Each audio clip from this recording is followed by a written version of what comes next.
meeting. This evening is a special meeting which will be dedicated to a panel discussion on Foothills Park access. I'd like to start by advising any members of the public who would like an opportunity to speak this evening. First, you can speak for oral communications if you're interested in speaking on a topic not related to the Foothills Park discussion, or if you're interested in the Foothills Park discussion, you can raise your hand for that as well.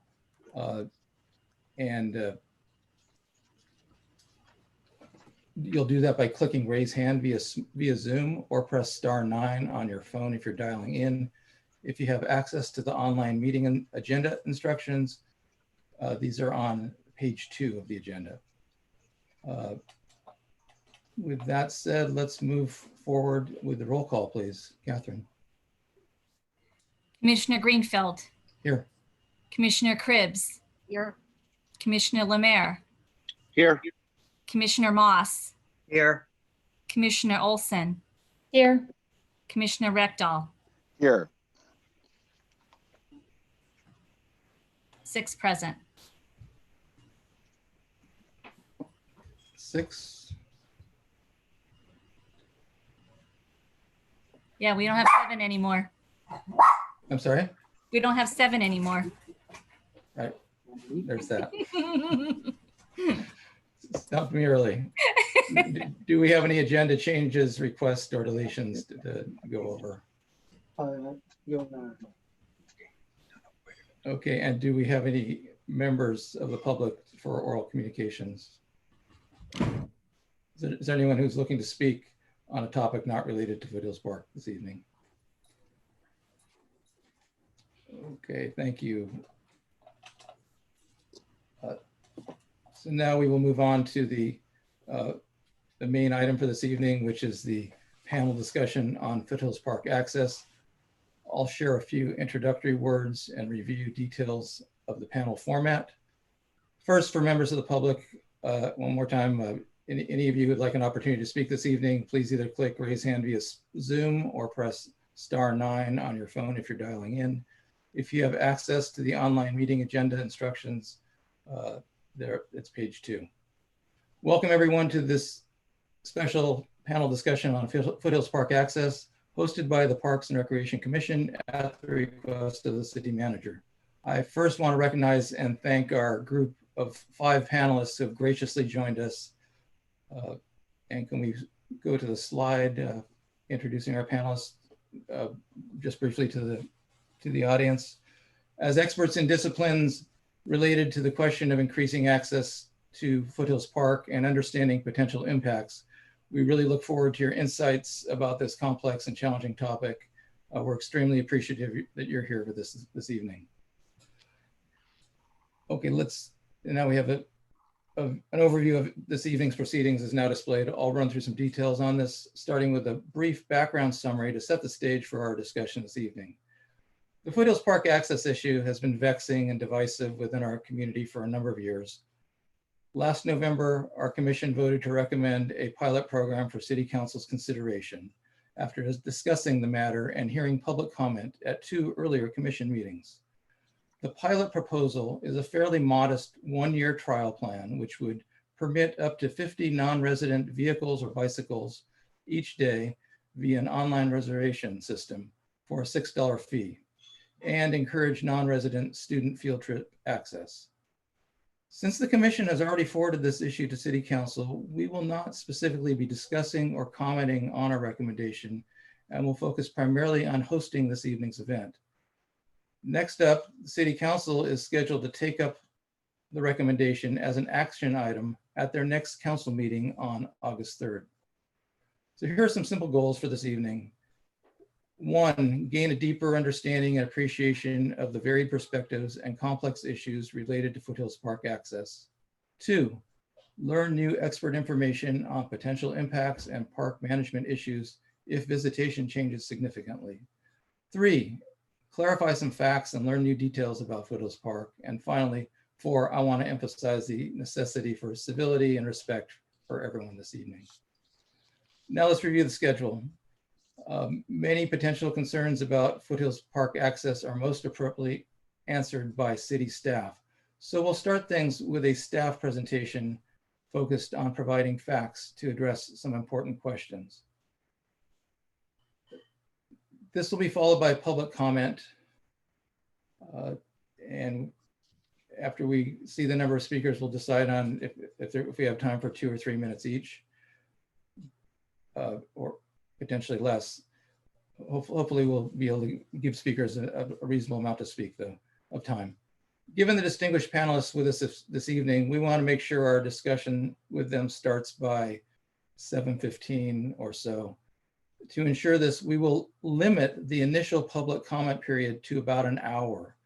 If members of the public are not able to speak during this initial time block, we will provide an opportunity for additional speakers after the panel discussion, provided they are already on the speaker list.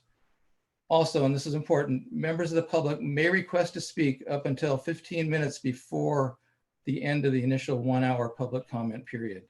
We'll make announcements as we get close to this time, but we will not accept requests to speak after this cutoff. So we're looking for members of the public to raise their hand to speak before that time. You'll be permitted to speak once, and staff will introduce and manage the public speakers using Zoom.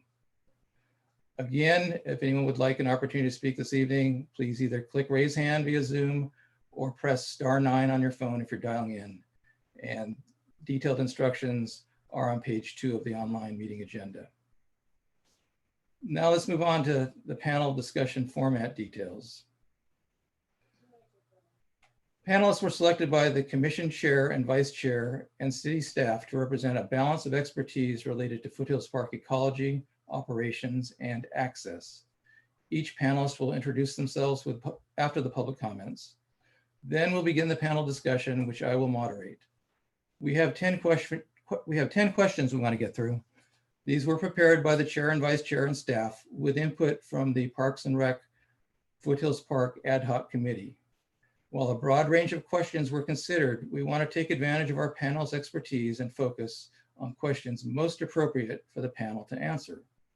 Potential question details were shared in advance with our panelists to give them some opportunity to prepare quality responses. The first 5 questions will be directed first to a specific panelist, 1 each. After that, remaining questions will be open to all. Each panelist will have an opportunity to respond to each question requested via the Zoom hand raise, though not all questions will be related to each panelist's area of expertise. Ideally, panelist responses won't exceed 2 minutes and hopefully will often be less than that. I will ask follow-up questions or allow for follow-up responses as deemed appropriate. But let's bear in mind, this is a panel discussion focused on facts and expert opinion, not a debate. We'll try to average no more than 10 minutes per question, knowing some questions will take more time than others. After the prepared questions, commissioners and our council liaison, Councilmember Koo, will each have 5 minutes for panel follow-up questions or comments.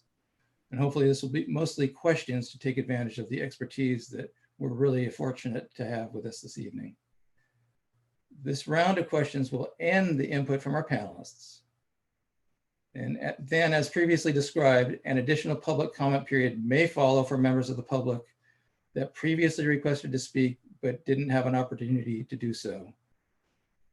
No new speaker requests will be accepted, and if the extra comment period is added, afterwards, commissioners will have a final opportunity to comment briefly.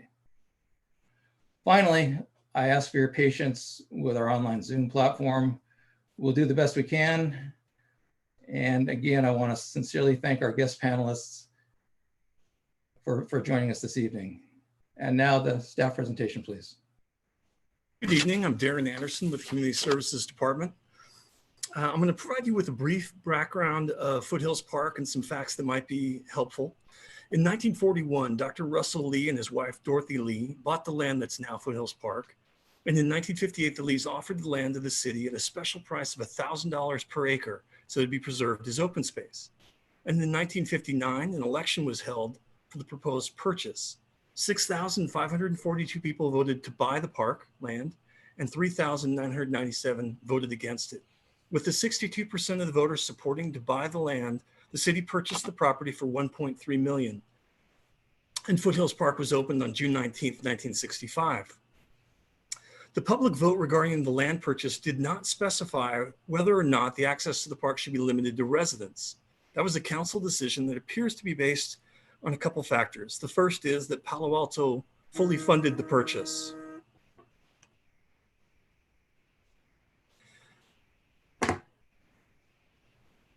And Palo Alto approached other cities of Los Altos and Los Altos Hills about sharing in the expense of the purchasing the property, and both cities declined. The second factor is described in an article from December 10th, 1980, in the Stanford Daily that discusses the purchase of the park. The article states, some residents believed that the city had no business creating a regional park, and a group called the Citizens for Good Governance formed to oppose the plan. They filed a taxpayers' lawsuit alleging that Palo Alto had violated the city charter by approving the land purchase without waiting 30 days for public examination of the expenditure. The lawsuit was rejected by the California Supreme Court after a referendum on park purchase and was approved by Palo Alto voters. In what former Palo Alto city manager Jerome Keith termed an attempt to salvage the project and to appease the regional park fears of the Citizens for Good Government, the city council announced in 1959 that the park would be open to Palo Alto residents and their guests. In 1969, a municipal code was added that defined the residency requirements that limits access to Foothills Park for Palo Alto residents and their accompanied guests. In 2005, in exchange for a $2 million grant to help purchase 13 acres of land adjacent to Pearson Rastadero Preserve, council voted to allow non-resident hikers to enter Foothills Park via the Beta Ridge Trail. So hikers can enter from Pearson Rastadero Preserve and from Los Trancos Open Space Preserve. The current municipal code ordinance makes entering Foothills Park a misdemeanor for non-residents unaccompanied. The fee for this citation is $50. And as a comparison, the fee for smoking on trails in Foothills Park is $1,000. No misdemeanor citation has been issued in the last 20 years for violation of this ordinance, and only one administrative citation, the type of citations the rangers in Foothills Park issue, has been issued in the last 20 years. An administrative citation is not a notice to appear or a criminal citation. An admin cite is similar to a parking ticket. The municipal code also lists the maximum number of people who can be in Foothills Park at any one time. And the current cap is 1,000 visitors at any one time. However, in 1965, the cap was 2,000. And in 1976, it was changed to 1,600. And in the late 90s, it changed to our current status, which is 1,000. I should note that that cap has not been reached in 20 years. And that 1,000-person cap roughly corresponds to the available parking inside Foothills Park. There's approximately 375 parking spaces, and we estimate that the average people per car on weekends is about 2.7, which gets you to about 1,000 people. I should note that the entrance station to Foothills is staffed only on weekends and holidays, and that we don't have a very effective way to estimate exactly how many people we have at the park at any one time. We aren't really able to track vehicles leaving as well as we are as them coming in. And when we need to determine that, it's done by a ranger driving through the park to analyze how much of the available parking has been used up. In the last 20 years, visitation at Foothills Park has been fairly consistent at about 152,000 people each year. Historically, though, there have been higher numbers. In 1969, estimate was there were 292,000 visitors. And in the early 70s, visitation peaked at approximately 372,000 visitors each year. Visitation declined in the late 70s and through the 80s and 90s. A $2 entry fee, vehicle entry fee, was charged in the 80s and 90s to help recover costs for the Baranda Lake Dam repairs. And the fee was removed in 2001. Visitation hit its lowest in 1998 at approximately 29,000 visitors. Here's a visitation chart showing 1998 to 2019. And you can see that 2011 was higher than average year, where we got approximately 202,000 visitors. We don't know exactly why this year was higher visitation than others. The busiest days for Foothills Park are the holidays: New Year's, Mother's and Father's Day, Memorial Day, Thanksgiving, and 4th of July. And the busiest months in late spring and early summer, and the slower time in the fall and winter. In addition to tracking the number of visitors, the rangers also track the number of non-resident turnaways. And the 5-year average of non-resident vehicles turned away, 2015 to 2019, is approximately 3,100 per year. With our estimate again of 2.7 people per vehicle, this is about 8,300 non-residents turned away each year. Since COVID-19 pandemic began, we have seen a significant increase in park and open space visitation. Although this is a very small sample size of 7 weekends, this slide shows that the weekend visitations starting on Memorial Day weekend 2020 and comparing them to some prior years at the same time shows 136% increase from 2019 and a 95% increase from 2011. This is another slide for weekday visitation. Again, a very small sample size. It's really just June, as July was just a half month of data, that 5,351 figure. But this shows a 7% decrease from 2019 and a 58% decrease from 2011. And again, I think we need more data, which we will be collecting. This concludes the staff presentation.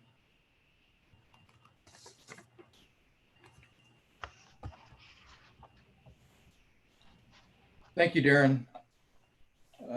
And now we'll move on to the public comment period. 3 minutes will be allowed for each speaker. And Catherine, do we have some speakers?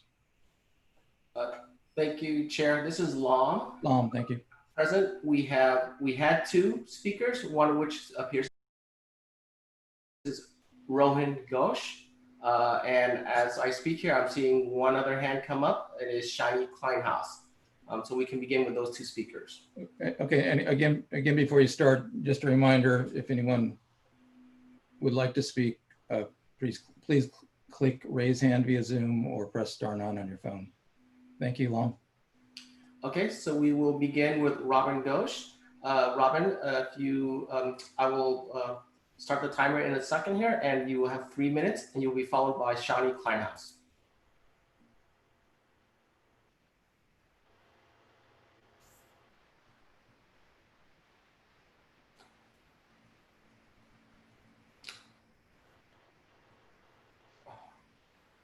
Robin, are you able to hear us?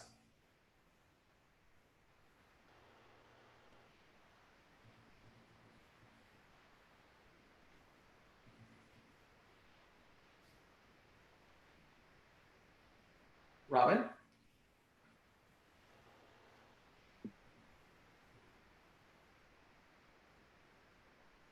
Okay. Lamb. I think it's Rohin Ghosh. I apologize for the mispronunciation. Rohan, how about this? Rohan, I'll move on to Shani Kleinhaus, and then we'll return to you. Looks like there may be some technical difficulties. We'll try to return to you after Shani. Shani, if you're ready, if you could go ahead and proceed. Good evening. My name is Shani Kleinhaus. I speak as a resident of Palo Alto who goes to Foothills Park quite often. Since the issue came up in the news, there's a lot more people there, at least in my observation. And I see a lot more impacts of that. And I've heard people blasting music out of cars and I've seen a lot more doggy bags with poop on the trails left behind. I'm very worried about intensification without proper mitigation and the cost to hire more rangers to make sure that the resources we have there are not fully protected. And I think that if the city moves forward with opening the park, need to do a real psychoanalysis, probably in AR, because increase in public use needs to be compared not to what is allowed, but to the actual baseline. And I don't think the baseline is a lot of visitation, so you need to look at that. I don't really care, and never did, on who is there, but the number of people makes a difference to our resources and how much impact they have and what type of behaviors are there. And seeing more poop on the trails is not something that I think we should be willing to accept. And so the issue of whether or not we allow people to come in with dogs is also needs to be addressed, because while it's now only few people, it can increase a lot. And I've seen dogs off leash as well. So I'm really concerned about this process, and I think it should actually go to the voters with an EIR, and if anything, move forward. Thank you. Thank you, Shani. And we will try Rohan one more time here.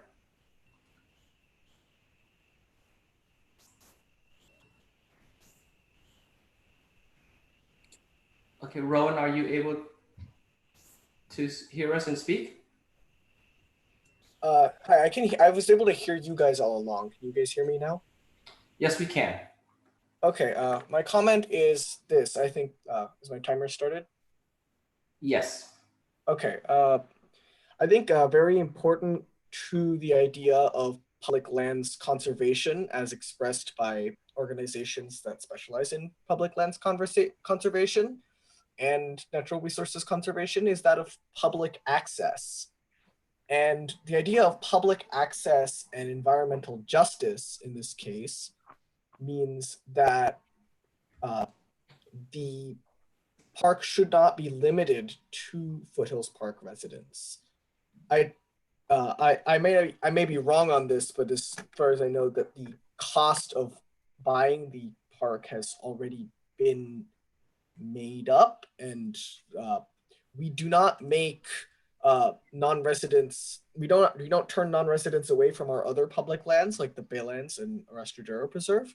I don't think it should be any different from for the Foothills. It's an amazing piece of public land, and I think preserving public land means allowing people to access it, because once people have access to public land, that's when they care about public land, and that's when they care about the broader issues that affect the open space ecosystems that surround us. I care about the environment now largely because growing up, I spent a lot of time going to places like the Foothills. So I just think it's very important that we open up Foothills Park to people regardless of whether they're residents or not. And I'm a Palo Alto resident, a student at Palo Alto High School.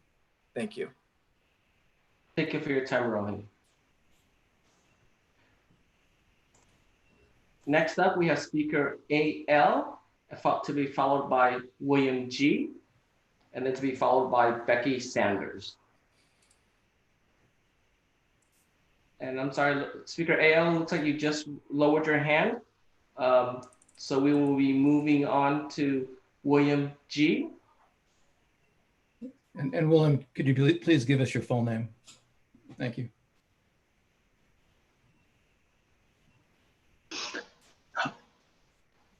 Yes. Hello, can you hear me? Yes, we can. This is William Giardino. I'm a 7-year resident of the city of Palo Alto, and I frequent all the parks and open space preserves in the Mid-Peninsula area, including Foothills. I'm absolutely in support of opening Foothills to the public, not just Palo Alto residents.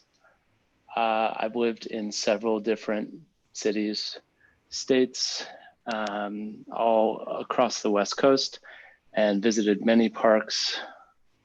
I've never encountered a policy similar to that of Foothills, which engenders this attitude of really elitist exclusivity in terms of who has access to open lands, reiterating what Rohan mentioned about having access to public land makes you care about your public land and your environment. And it also, by excluding these 3,100 people, 3,100 cars, or almost 10,000 people per year, maybe, it leads to this idea that the first speaker talked about in terms of complaining about people playing music, people leaving dog stuff. There's no reason to believe that the non-Palo Alto residents would exhibit those behaviors at any higher rate than the Palo Alto residents. So it's completely ridiculous to think that that is any sort of concern for opening the park to the public. Of course, if there are more visitors, it might require more resources, more rangers or staff at the park, but this is just a natural thing that will go along with having increased visitation, and there's no reason why it has to be any different than Restrodero or the Baylands. So I just wanted to really emphasize those points, that this is something that's extremely rare in parks along the West Coast. I've never heard of such a ridiculous policy. It's rooted in this idea of exclusivity, and given the demographics of Palo Alto versus the surrounding cities, it really leads to this strong discrepancy in the demographic representation of who's able to access this public land. And I strongly urge the committee and the city council to really consider what a bad look this is and how embarrassing it is for the region.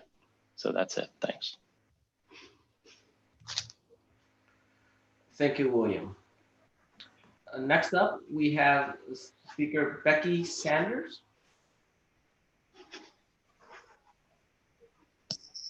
Let's see. Okay, can you hear me all right? I bet you can. Okay. Yeah. All right, here I go. Yeah, so I just really want to take issue with what I'm hearing as this black and white, be all end all. You're right, I'm wrong. You're elitist, I'm not. I'm egalitarian. I just really appreciated Roger Smith's op-ed in Palo Alto Online. I've lived in the area and have been refused entry to the park when I wasn't living in Palo Alto. I've lived here since 1990, and I got it. I just didn't know it. There ought to be a way to figure out how to be more inclusive and open it up. But I would say for a use fee or something to underwrite all the additional maintenance and things that has to be done for increased foot traffic, and also just limit, because I'm concerned about the animals. I mean, it's a very delicate balance up there. And just say y'all come is fine, but we have to really think about the animals and the wildlife and all the plants and all the trampling and increased wear and tear on this beautiful place. And we have, as Mr. Smith pointed out, we have 24 parks, et cetera, so forth. So I just think this witch hunt hysteria about, saying this is elitist is, it's just honestly just not justified. So anyway, thank you so much. I'll let you get back to your good work. And I'm so excited to put this panel on for us this evening. Thank you, Becky. And Chair Greenfield, at present, I am showing no other hands raised.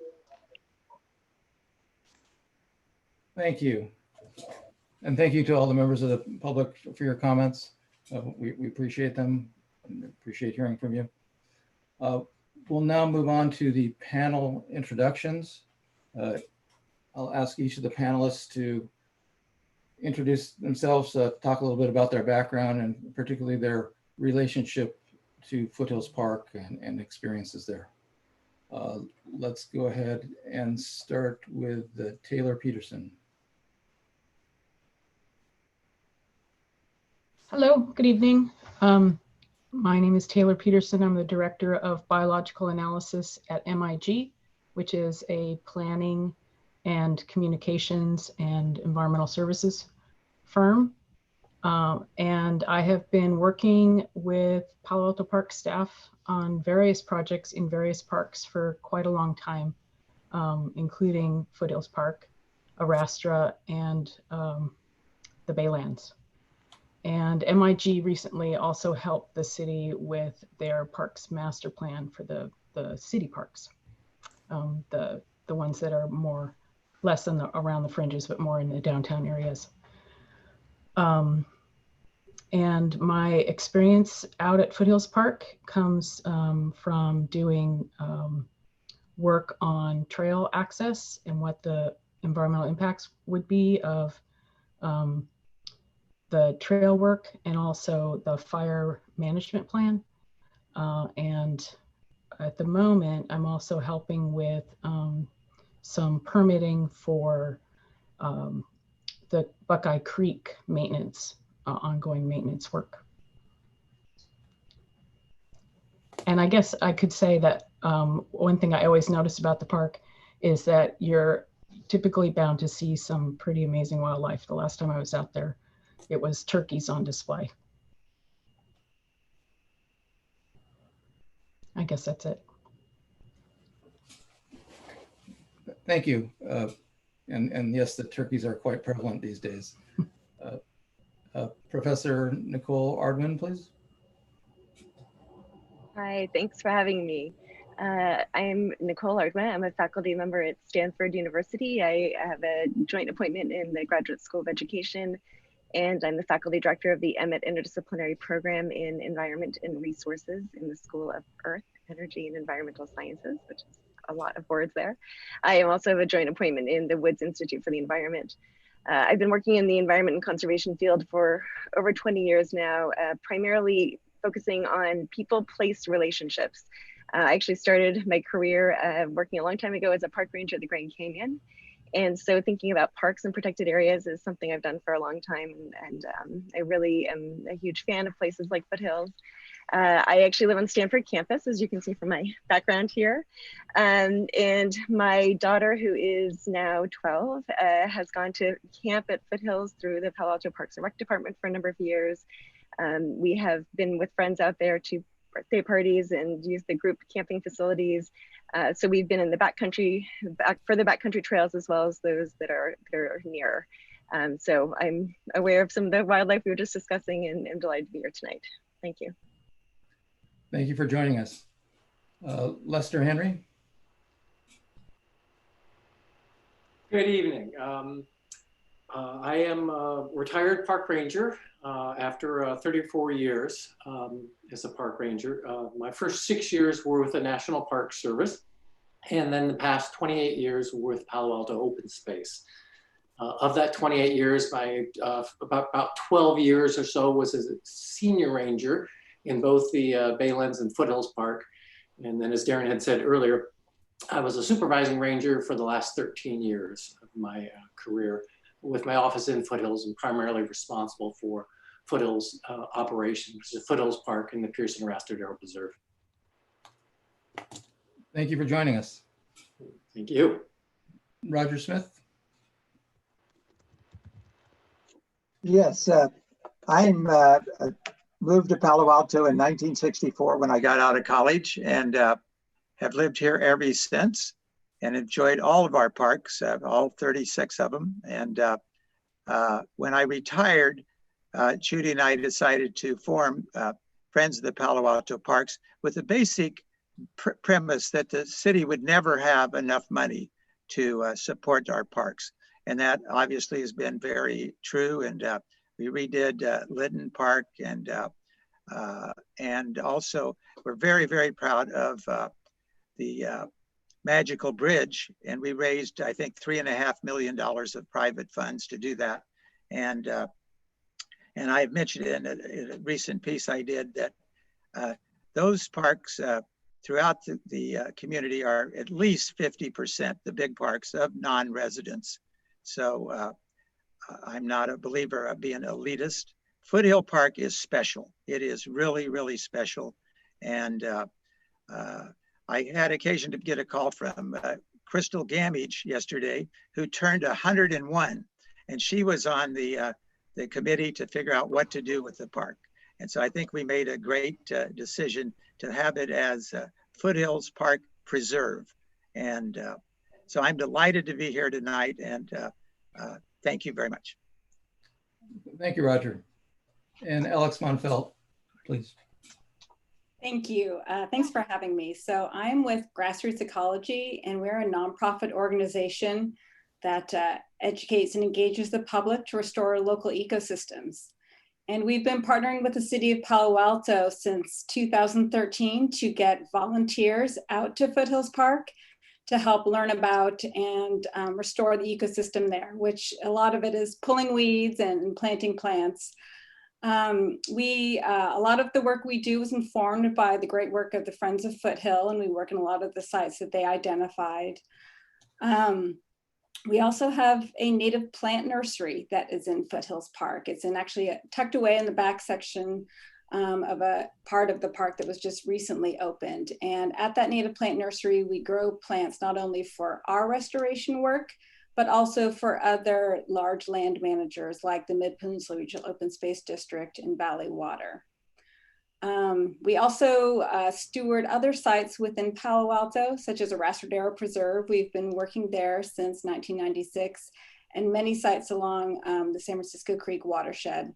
And then we also provide lots of pollution prevention education for Palo Alto students.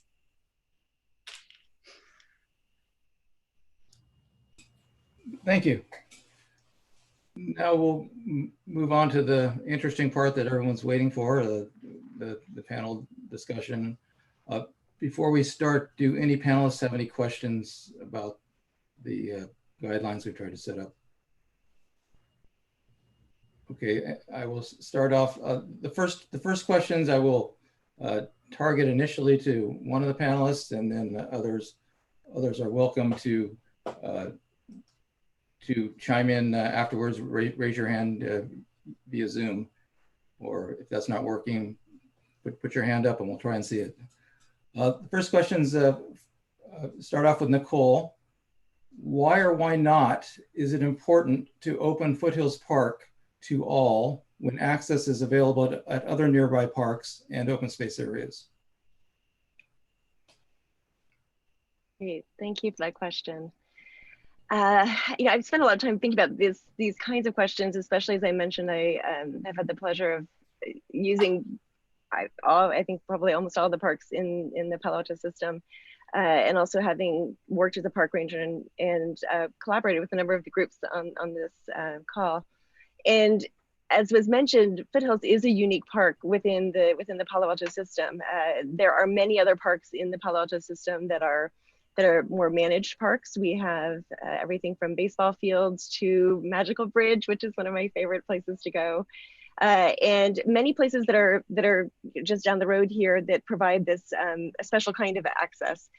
And yet, as somebody who studies connection to nature and opportunities for people to have these less managed, more nature-rich experiences and wilder, closer to backcountry type wilderness experiences, that's something that's also really special. And we know this connection that comes from that is beneficial for emotional reasons and physical health reasons and mental health reasons. And yet it can be challenging for a lot of people to access that. And so a place like Foothills, which has the access in terms of picnic tables and more accessible trails that are closer to a parking lot area, is a really special place even within the Palo Alto system. So it provides people with a nature-rich setting experience while still being accessible for those less comfortable, perhaps going further into the backcountry. I also, as I mentioned, do a lot of work looking at these people-place relationships and think a lot about what is it that motivates stewardship and motivates people to take place protective behaviors. And I've worked in places from the Grand Canyon to Yellowstone and Yosemite to Galapagos and to city parks thinking about this. And interestingly, in all those places, one of the things that we find consistently is that it's a little bit less about the place and a lot more about the kinds of experiences people have with their friends and loved ones in those special places.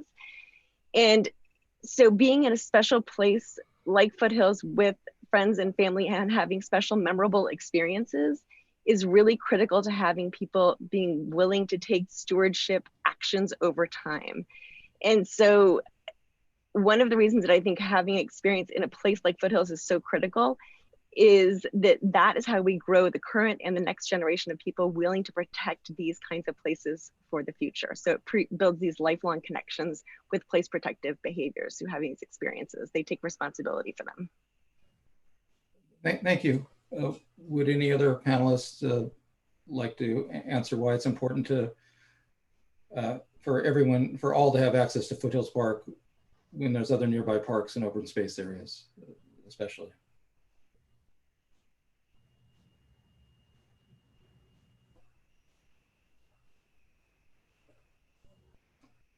Okay, then we'll move on to the next question. This is for Taylor first. What are likely ecological impacts to Foothills Park wildlife and habitat if visitation is increased? What is the best way to assess environmental impacts over time? And when could we expect to recognize these impacts? And let me repeat that. So what are the likely ecological impacts to Foothills Park wildlife and habitat if visitation is increased? What's the best way to assess environmental impacts over time? And when could we expect to recognize these impacts? And potentially how quickly could they be mitigated? Taking a note here.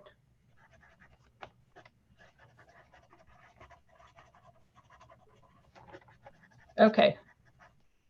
So the ecological impacts really depend on the amount of human use and the human behavior. So if you have a lot more human activity, then the wildlife is going to be more secretive, and that is going to change the experience, the human experience in the park. And it also can affect wildlife behavior in how they forage, how they breed, where they nest. So those are important considerations. As far as managing the ecological impacts, you would need to have some sort of a baseline information, and maybe you already have this, but you would need to then continue to measure potential impacts. So, you know, maybe you would have camera traps or something, and you would measure the number of times that turkeys were in the main field, or the number of times mountain lions are sighted. So that's the other potential impact, is human and wildlife interactions. I know that Mid-Pan is just about to launch a study in Rancho San Antonio because of the increased mountain lion human connectivity there.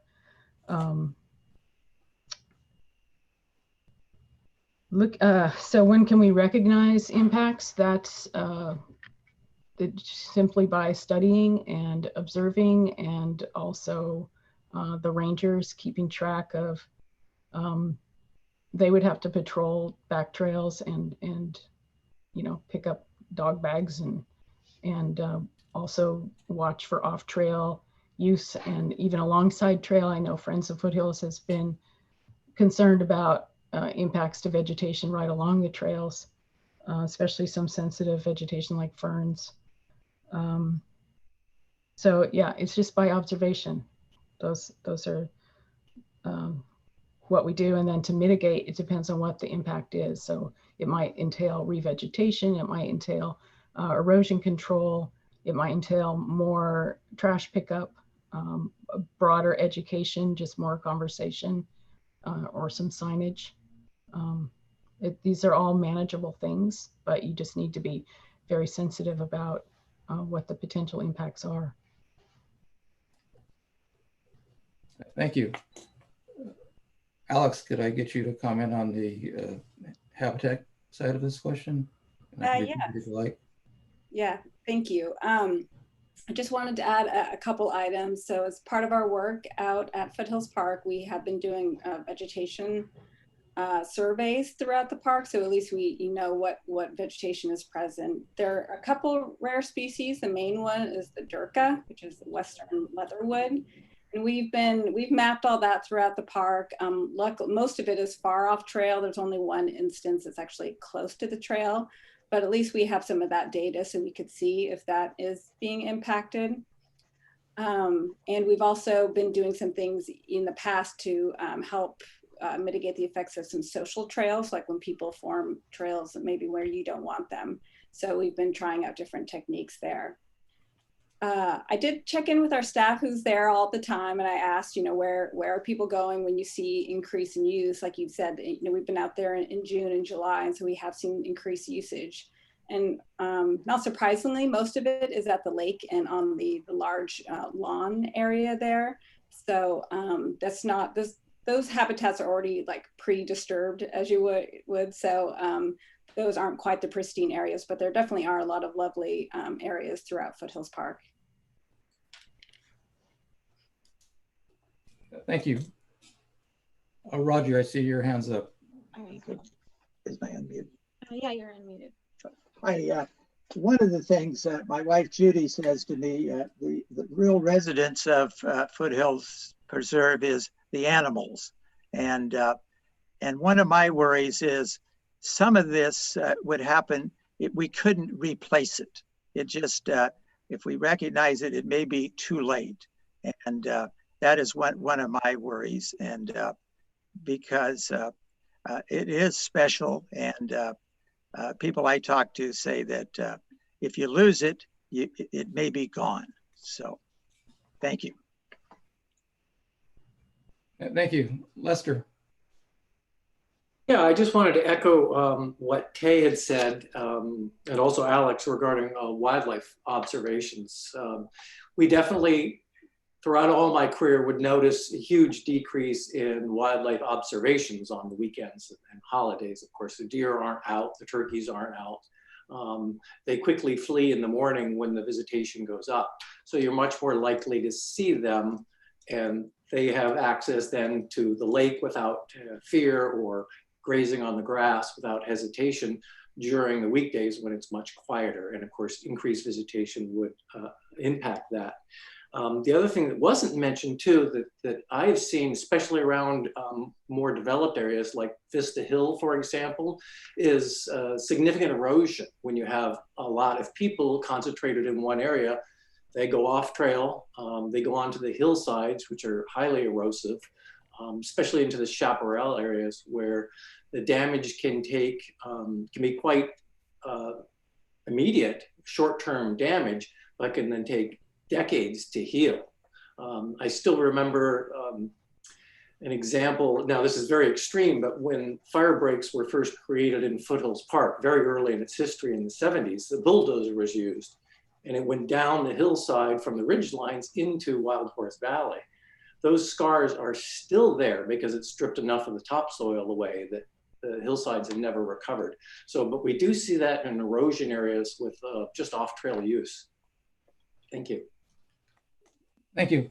I'd like to follow up with Tay and ask a little bit more about the assessment of environmental impacts. And you mentioned we weren't sure if we had a baseline, and maybe you could talk about how easy or complex it is to establish a baseline, and what this would entail, and some idea of expense or complication to the city. Well, it sounds like Grassroots has quite a bit of data already. It kind of depends on how many years, because you would want more than 1 year of baseline data. You know, every year is different weather-wise and species-wise. You may notice some years you have more deer and less woodpeckers or something, and it just all depends on what's going on in the environment with their food and availability and other impacts. So Maybe there's a tendency to walk us through to help us understand what the mechanics are for baseline. Yes. Okay. That involves going out into the park and somehow measuring animal or wildlife and use, and then having the rare plants mapped is very valuable, because then that can be an education piece for visitor use. And the good thing about rare plants is they tend not to expand very rapidly. So their footprint, so you can kind of tell what's going on with them much more easily than the wildlife. So it's a matter of doing surveys. So I mentioned camera traps before. So you set out wildlife cameras and collect information on wildlife use in certain areas. And you would probably want to do that for a full year to get all the seasons, and more than 1 year if you could. But a lot of people are people are typically in a hurry, so they don't want to take the time. But if the more data, the better. And then you could have a pilot period of visitor use that's increased, or you could compare weekends to weekdays on wildlife use of the park and wildlife behavior, and then get a sense of where the impacts are happening, what it might be causing them, and how to best manage it, the park as a preserve. Great, thank you. That helps get more of a feel for this. And I want to touch on something that Roger said in terms of the special nature of Foothills Park. And I'm wondering, is Foothills, we know the Foothills Park has been limited to, its access has been limited for many years. Is there anything significant that's different to the ecology of Foothills Park as a result of that, specifically comparing it to neighboring regional space areas, open space areas? Anyone want to comment on that?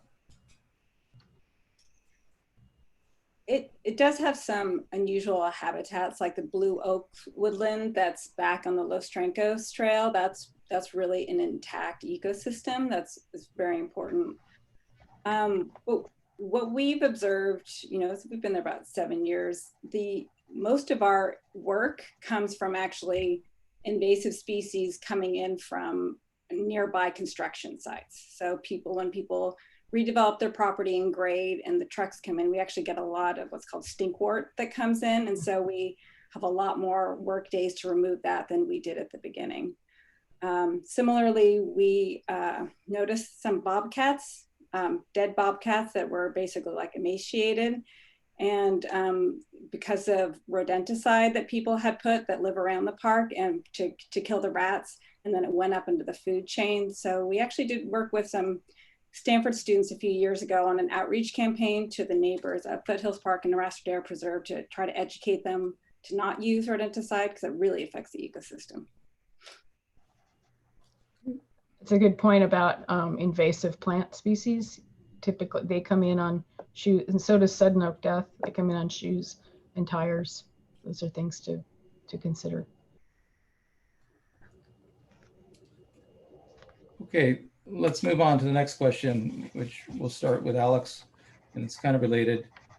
What protections or mitigations could we add to help minimize environmental impacts? For example, Muni code updates, engineered solutions such as boulders alongside roads to keep cars out, etc. And I'll repeat it. What protections or mitigations could we add to help minimize environmental impacts like Muni code updates or engineered solutions? Mm-hmm. Well, the first one that comes to mind is making the parking clearer, because there's a lot of unlined parking spots, and so people form their own spots. So making that really clear, and yes, putting boulders on places where you certainly don't want people to park off on the road. That's kind of an easy one. The other aspects about mitigation, I think it is some of these items that we pointed out, like some of the rare species and being able to protect them. We had to do it at one point along the trail to protect the Durka. And then I think the erosion that Lester pointed out with the social trails along Vista Hill, that might be something that, the city would have to put in either a few barricades or something like that to try to limit that. But as far as the municipal code goes, again, the third thing that pops in my mind is to have some restrictions on development in the foothills about making sure that when their construction vehicles come in, they're washed off, that homeowners are responsible for keeping their site clear of invasive species for multiple years after the project is complete, and keeping up on that.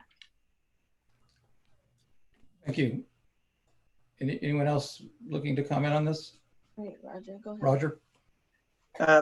Well, the one thing that that I wanted to mention, human behavior is, and keep in mind, I'm the oldest person around here, 79 years old, but I spend a fair amount of time down at Linton Plaza helping with the ping pong tables down there. And what is annoying to me is we have nice trash cans and people throw things not in the trash can, right in front of the trash cans. And so one of my worries is you know, we would hope that additional people coming in would hit the trash can, but I really worry about the effect of that on the nature and the expense of trying to pick up that type of thing. Thank you. Thank you. Go ahead. May I pick up on Roger's point? Roger, I think we were connected there. I was just going to also add that I think, you know, human behavior is one of the biggest challenges and perhaps also an opportunity. I love the example that you just used. You know, I often say, you know, people are more like sheep than wolves. We want to be part of the pack, and so I think that there are great opportunities here for maybe using some of the examples even also that Alex used earlier around using these, whether it's natural barriers or having trails that are so clearly marked, and then having other people use those examples to show people exactly how you want them to behave in these spaces. So rather than only shaming people or telling them what you don't want them to do, turning it around to the pro-social side. I think most people, and this goes back to my first comment around having people love a place and having people feel a sense of not only connection, but stewardship and ownership of a place, then they're more likely to want to do what's right for that place. And I think we often see these kind of trashing behaviors in places that people feel like it's not my place anyway, so therefore, why does it really matter? And so turning that behavior to the positive side can be really helpful in these park settings. Thanks. So we have a plug for modeling positive behavior. Lester, is your hand up to talk on this? No, Tez is. I just would like to say, you know, education is a component as well. So, you know, and education through conversation and pointing out the good things, not just the bad behavior, but what's there to value. Yep. Again, the positive approach. Great. Let's move on. Lester, the next question is, we'll start with you. What are likely infrastructure and safety impact concerns if visitation is increased? Infrastructure concerns could include trails and fire roads, parking areas, restrooms, picnic areas, the native plant nursery, interpretive center, et cetera. And safety concerns, visitor and hiking well-being, fire risk, emergency response, et cetera. I can repeat that if you like. No, I'm good. Thank you. Yeah, one of the biggest concerns as far as infrastructure goes with increased visitation is some of the things that are listed right here on the example, and that's restrooms. The restrooms have the same footprint they did when the park was developed. In fact, they're actually smaller. When we had ADA upgrades to 2 of the 4 restrooms in Foothills Park, I'm guessing about a decade ago.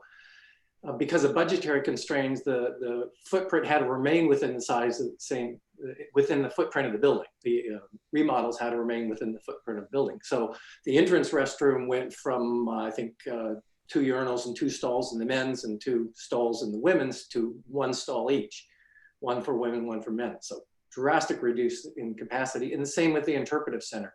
They had to stay within the confines of the walls of the building, so that the number of facilities are reduced.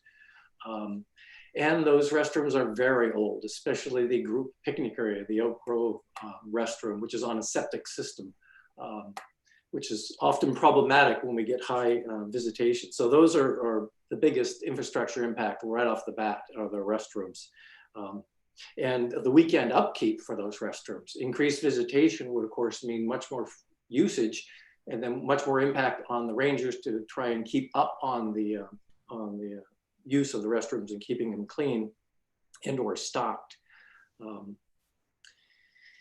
The other issue was also parking. That's a big issue, and Alex hit the nail on the head with delineated parking. Since there is virtually no delineation in the park, some of the original parking lots built around Vista Hill have some striping. But beyond that, none of the main portions of the park do. They're gravel pullouts and they have no delineation. So more control of parking spots would definitely facilitate that. Also, the increased traffic by virtue of just more traffic on the roads breaks the roads down, especially on the edges of the road, since a lot of this roadside parking is on slopes because the terrain is not flat. That breaks the asphalt down and then causes the roads to erode further. So definitely the increased vehicular traffic would have an impact. Picnic areas, of course, increased trash, as has been mentioned. We would definitely have to have increased pickups. Things like barbecues, which naturally wear out, they'll burn through quicker and then have to be replaced more frequently. Picnic tables will wear out faster with increased usage. So that's kind of the primary infrastructure problems that I foresee in the developed areas of the park. And we've already touched on trail usage, of course, with more people and comes more use of the trails. So for as safety goes, and I'm not sure how to explain this, but we really depend upon the public to notify us when there are hazards on the trails. With 40 miles of trails in the foothills, it's not possible virtually ever for the rangers to get out and regularly patrol all 40 miles of trails. So we depend upon the public to let us know that there's hazards. If there's increased visitation, it's kind of a double-edged sword. You'll get more notifications of a hazard, but then that means more response from the rangers. It could be a minor hazard, a tree down, for a simple tree down that rangers might not get to right away if people can step over it. We can question them and find out what the hazard is. We'll put it on the list and get to it as soon as we can. If it's a life or death or immediate hazard, obviously we'll respond immediately. But things like a small tree down that people just step over, well, more visitation means they might step over, they might go around off trail, breaking down the hillside or impacting the vegetation.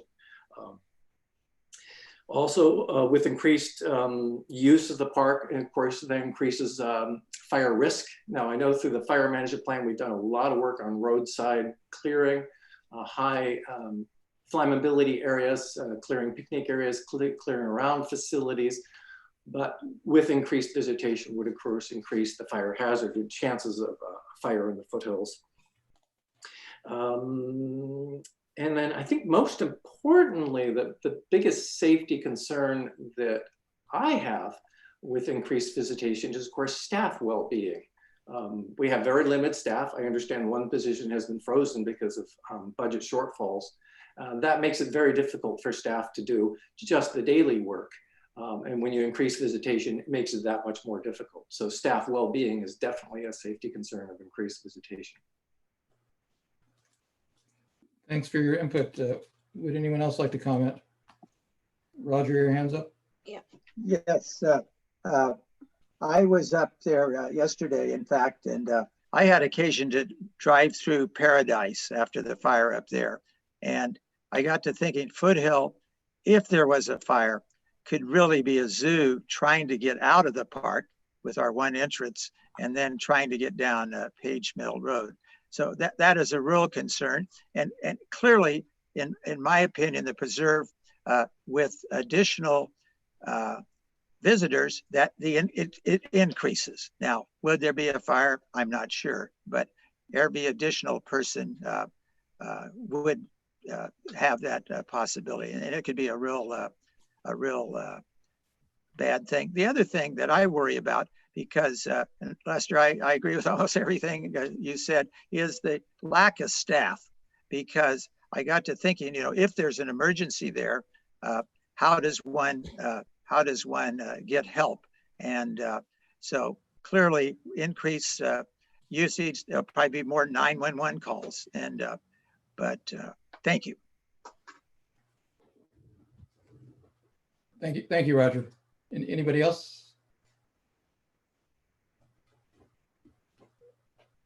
Nicole. I have a comment. I really appreciate these comments so much. As I mentioned, I worked as a ranger for a while at the Grand Canyon. One of my closest friends is actually a park ranger at Yosemite, and his partner works for Mariposa County. in the county office. And I think one of the most challenging things about these issues and these decisions is that there's not one right answer, which is why we're having this discussion. And there's so many trade-offs. One of the things that's really intriguing to me about an issue like just wildfire, for example, is that we know from decades ago in the Oakland Hills fire, for example, that one of the strongest predictors of people who survived that fire and who were able to thrive afterward were the communities where people were more connected. And I know that Palo Alto has really taken that to heart in terms of providing grants to community and to encourage neighborhoods to band together. The reason I bring this up is I wanted to mention the work that Alex's group has done around, with restoration and invasive species work and bringing together young people and families and engaging people in restoration activities, Arrestradero, et cetera, and Baylands. And I think this is one of the challenges is I don't know. I don't think I have, there's not one right answer, but I think it is interesting to think about if people feel more engaged in a place like Foothills or Baylands or Arrestradero or a city park, and they feel more of the sense of communitarian spirit, are they more likely then to be safer when we have these potential challenges coming forward? And so I just wanted to bring that forward as well, that there are these really interesting and challenging tensions, and I so appreciate having this space for us to kind of grapple with all these together in one kind of, as my students call them, in a hairball. Thank you. Okay, let's move on. We've been talking about environmental impacts and infrastructure and safety. Let's pivot to visitor impacts. Roger, how would a visitation increase impact the park visitor experience, and how might impacts be mitigated? Well, one of the difficulties is back to budget, because we truly don't have hard data because we haven't had the gates manned, if you will, every day, early in the morning to late at night. So clearly, if whatever program, if we wanted to do a pilot, then I would probably believe that we would then have to man the gates. And I think somebody threw out that it would be like $90,000. I can't imagine. That number seems 200,000 maybe minimum. But my understanding that we're minus the one, the supervisor ranger, and with the cutbacks in the budget, it's a tough time to be doing that. So clearly, more visitors, as Lester said, means more staff time. And a worry I have, and I certainly agree with the experience, I worry a little bit of how we are going to educate people, but clearly more staff time taken away from things, in my mind, that are more meaningful to the preserve. Having the rangers helping people out and showing them things and stuff. So I think there clearly would be additional costs. The other thing that I believe the preserve, in a sense, the preserve itself doesn't benefit from more people. The experience for people is fine, but clearly, if you step back and say 1,000 more people, what does that do for the preserve? And so I think there would be some great impacts.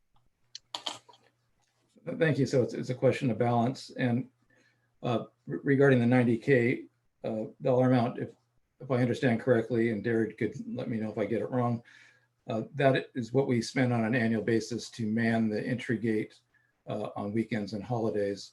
And roughly 2/3 of that is probably attributable to checking the entrance, the residency of interests. Would anyone else like to comment on visitor experience impacts with increased visitation?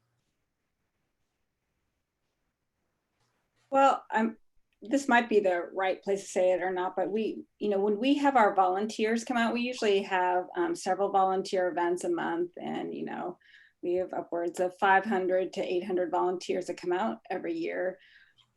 a large part of them are not Palo Alto residents because we allow the volunteer events to be open to people, and 80% of who we work with are under 18, so a lot of youth. And I hear back from my staff that works with these volunteers that they, kids will come out to this park and they're like, this is amazing. And then when they hear about the restriction, it just sort of takes the air out of it. And they're sort of like, oh, I'm doing work to, only improve a park that really isn't that public. And so that experience from our volunteers we see is isn't as positive as maybe it could be. Thanks. So that is a little bit different answer, but we could pivot to ask a question on that as well. What would be some benefits to the community if the park were open to non-residents? And one sounds like we might be able to, we could attract more volunteers for the environmental support efforts within the park. Anyone?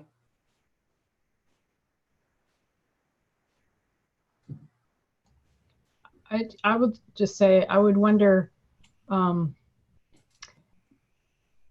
if more people are around the lake and more people are in the valley, how does that affect their experience of the nature and the wildlife?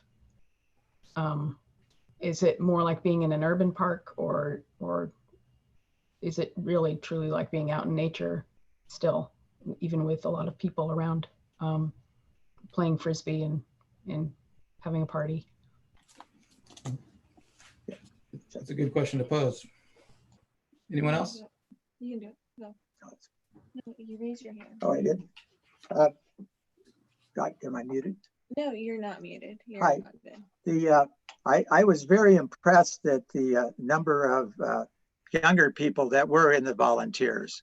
I know Bob Roth and his group, Greg Betts, I guess, started that with 35 people, and it was a bunch of young people then. They were only 72. And Bob told me the other day that they're down to 7. They go out on Sundays, and he is 93. So, as a side note, my friend Crystal Gamage, I didn't realize that the lake was the old quarry that they used, which made great sense to me, and I had no idea of that. She also just said, and I don't want to belabor this, they were trying to figure out what to do with this land, and they met for a year. And one of the things was, how about making a Hollywood Bowl type thing? Another idea was a shooting range. And then another, and this is sort of funny, another one was a motorcycle track. And so a couple young people and I were up at the park yesterday, and we were way up at the top, and all of a sudden we heard rum, rum, rum, and there were 2 young people in a car deciding to have a quick drag race down the steep hill. So I thought of my friend Crystal about the motorcycle track. So thanks. All right, thank you. And I think we can agree that we do need to work to replenish our environmental supports effort within the park with a bit of a youth movement. And I think we can thank Alex for getting us a good leg up on that. Let's move on. The next question is something that has been addressed a bit already. We'll see if anybody has additional input on this. Here we go. Under either the pilot program, and I outlined that at the beginning when I was speaking, it's a 1-year program that would allow 50 non-resident cars or bikes, carloads of people into the park for a year. Either that or a complete opening of the park. How would that impact the visitor? I'm sorry, let me start over. Under either the pilot program or a complete opening, what impact would a visitor increase have on staff, particularly when staff and funding resources are limited? Anyone care to add something new on that subject? Am I on, Roger? Yeah. Go, Roger. One of the things that, and I really admire the commission working on this for a long period of time, but it seems like if we did anything to control it, we would need to man the front gate all the time. And it just seems like, you know, in my mind, the existing program is working. I mean, clearly we all know that people come through the gate during the week. And so the impact of having to check it to get really good data, and even if we did online reservations, we would still have to have somebody there to make sure that I wasn't coming into the park and, you know, on my own, so to speak. So it just seems like the cost of it is just, I worry about the cost, the time, the energy to do that. Okay, so that's the consideration of having someone at the entrance gate 365 days a year as opposed to something close to 100 or so right now. Anyone else care to chime in on this? Lester, your hand is up. Yes, thank you. The online reservation system is an intriguing idea as part of a pilot program. I recently had visited a regional park near Auburn called Hidden Falls Regional Park that is open. It's in a way, it's very similar to Foothills. It's up in the foothills above Auburn. It's a Placer County park. They do require weekend paid reservations. There's no residency restriction. It's open to the public without reservation on weekdays, but on weekends and holidays, you have to have a reservation. And there is a staff member to check it. So, I mean, that might be a model to look at because yes, Roger mentioned it, right now the entrance station is not staffed. Other than the rangers driving around, we don't know when a non-resident drives in the entrance gate. And of course, anyone that is able to hike can hike in, as Darren had mentioned, on the Beta Ridge Trail. So the park is open to the public by hiking. That's not an equity issue as far as obviously ADA. Somebody that isn't able to hike is not legally able to enter the park, but we know people do. So perhaps one way of mitigating it would be an online reservation system where you would have that number of non-resident people that would have ability to enter. Maybe it's just on the weekend and holidays. Thanks. Nicole, did you want to? Yes, I wanted to tie together some of the earlier comments about talking about visitor impact and perhaps even some of the looking at some of the baseline studies as well as thinking about staffing, and mention something that was described earlier in some projects that we've been doing recently as well, looking at open space and linking with local universities, whether it doesn't have to be Stanford. There are many universities around here that have incredibly eager students and faculty members who are interested in thinking about everything from ecological studies to visitor studies. And the area of visitor studies in parks is something that's been rich and replete with research for over 100 years. And I am sure that there are many people who would be interested in working with a park like Foothills on any of these dimensions. So I would just put in a plug for thinking about some of the local students and universities who I think could be great partners in some of this. Great. And again, that gets to the issue of if you're wanting to partner with people, they'll be more likely to partner with you if they have access to the park. I think that's implicit. Okay. Any other comments, or we'll move on? Okay, the pilot program recommendation includes implementation of a new non-resident online visitor registration, which was just referenced. What additional infrastructure, operations, and maintenance resources would be important to successfully manage a pilot program or complete opening of Foothills Park? And examples could include entrance and exit visitor monitoring or car monitoring, fee collection, parking management, restroom trash litter maintenance, even removal of some barbecues. So it's question is touching back on some ideas we've talked about, but specifically, what do we need to add to the park?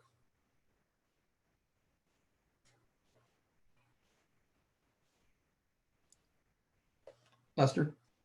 Yes, it's definitely the increased staffing that was mentioned. Otherwise, it would basically be the status quo with the increased visitation, which is obviously not good for habitat or for staff health. So yeah, additional staffing, if you have weekday staffing, now that's something that literally has not occurred, continuous weekday staffing since, I would have to even guess, the 80s, maybe the early 90s, I think was the highest period of seasonal staffing that we had in my career. So we've never had full weekday staffing since that period because it's cost restrictive.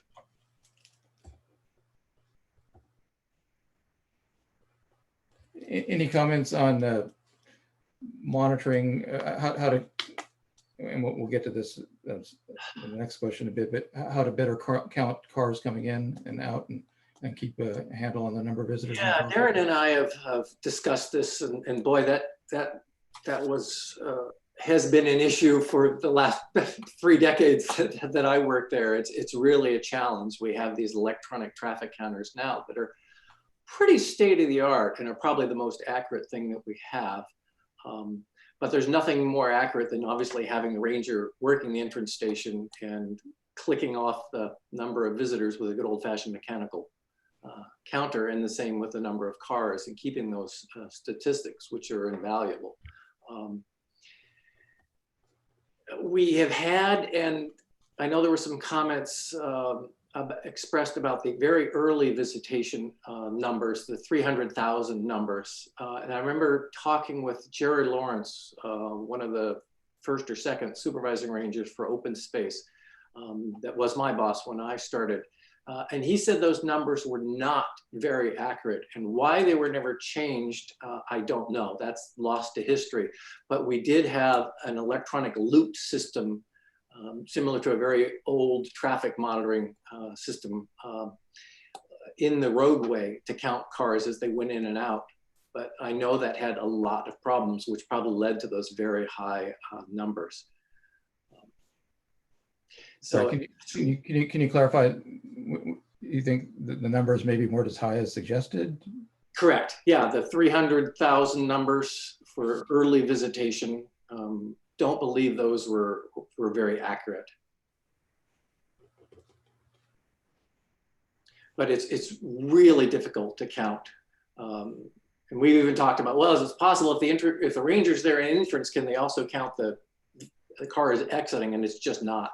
When there's only one person working in the entrance station, which is most of the time, you have your hands full just dealing with lines of cars coming in. You can't see, not to mention count cars and/or visitors that are leaving. Okay. Anyone else care to add anything on that? Well, it's probably not directly related. About 2 years ago, we opened up what they call the 7.7 acres as the part in the way back. And we were anticipating, a lot of people. So we actually did changes to our nursery and made sure that it was secure and things like that. And what our nursery director says is she basically sees maybe 1 or 2 hikers a day. And it's typically, it's nice because it's a flat site. It's not steep trail. So you actually see people with some mobility issues having a nice little circle and coming back. So it wasn't as high demand as we had expected.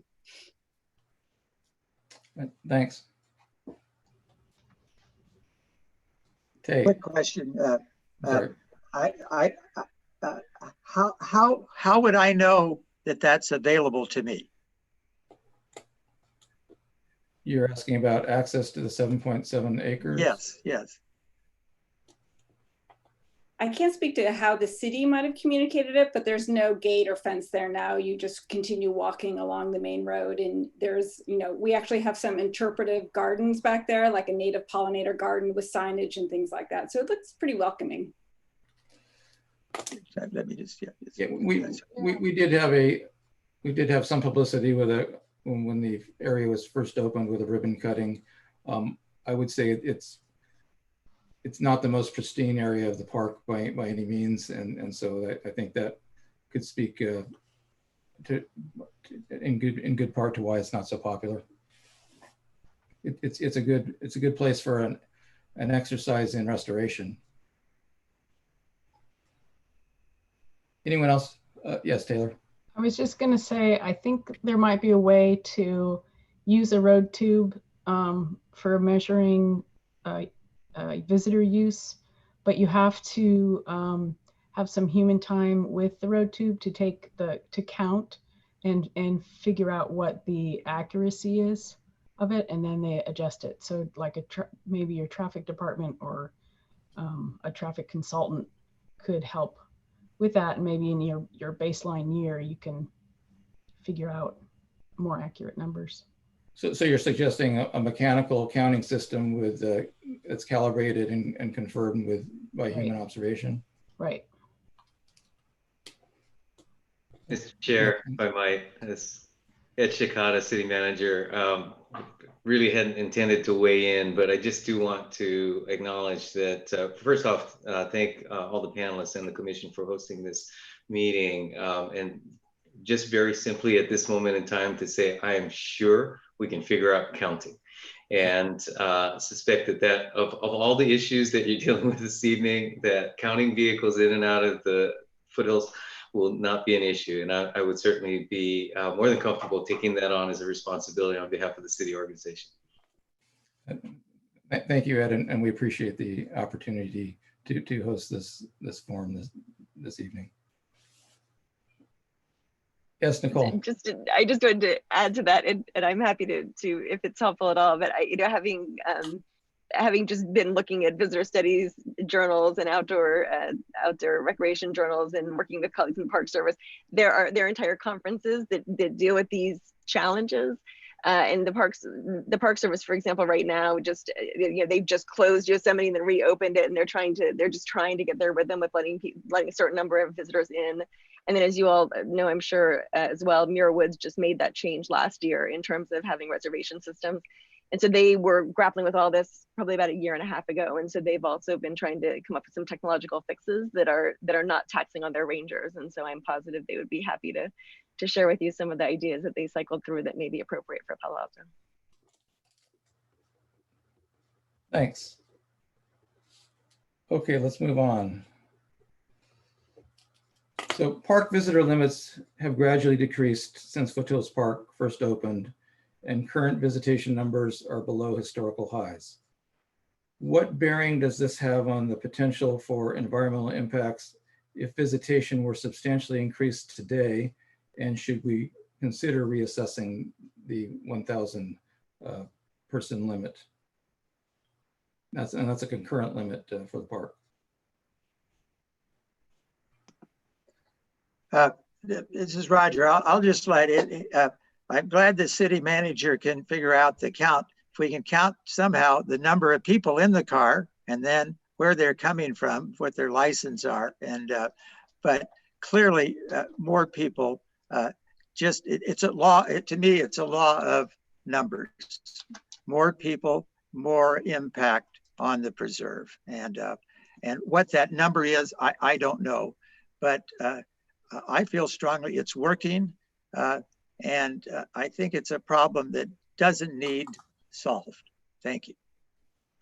But I think the question that we're trying to ask is, there are people who are calling for opening up and increasing access to the park, and if we do that, what would the potential impacts be, and are the numbers we're talking about the right numbers?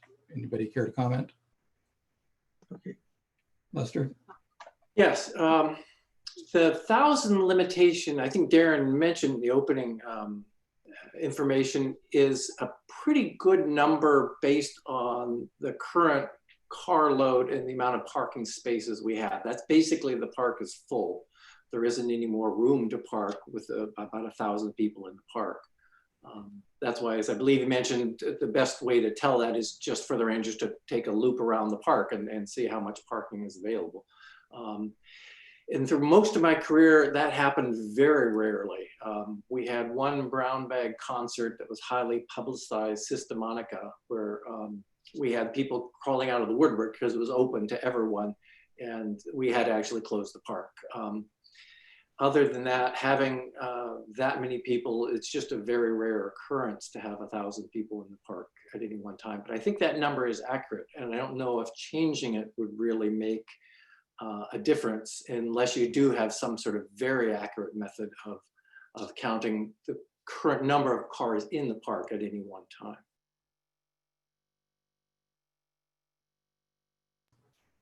I have kind of a very odd, I don't know if it's a technical question, and Lester may have some thoughts around this based on his long experience in the park. Something that's been occurring to me that I think has been a little bit of a challenge in some of these other national parks is that a lot of times the calculations are based on, for example, the number of people in the park, as Roger suggested, it's a number of cars, number of people per car, and then it's often done by footfalls on trails.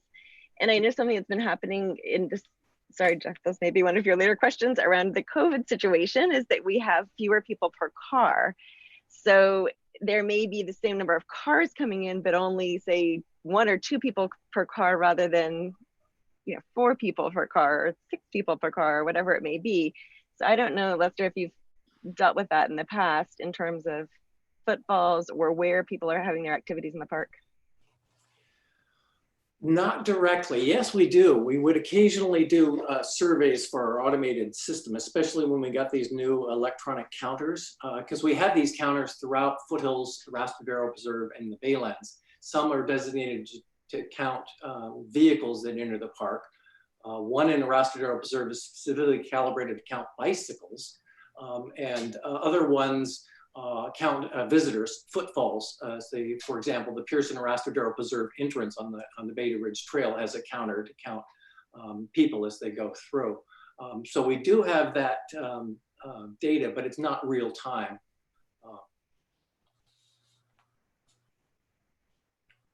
Oh, and I'm sorry, the other point you mentioned was the number of people per car. So yes, we do the surveying, and we actually have 2 different numbers because we have a weekday number of the average number of people per car and a weekend holiday number. And then of course that makes up for a difference. So there's much more family and fuller cars on a weekend or holiday than there is during a weekday. I'd be real curious what the current numbers are with COVID. Thank you. Good points. Anyone else? Yeah, one other thing too that came to mind is that I'm sure you've all noticed that Rastradero Preserve has been really highly utilized during this time. And the city has had to hire additional security to deal with the parking that's been happening along Rastradero Road where there is no shoulder to park. So there is a thought that maybe by opening up Foothills Park a bit, it might take off some of the strain that's been on a Rastradero Preserve as of late.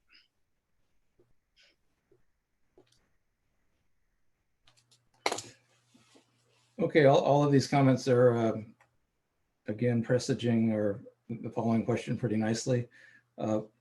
Park and open space access is valued now as much as ever, and visitation has significantly increased since the onset of the pandemic. How can we balance this need while managing crowds appropriately at Foothills Park to maintain COVID-19 social distancing and related guidance?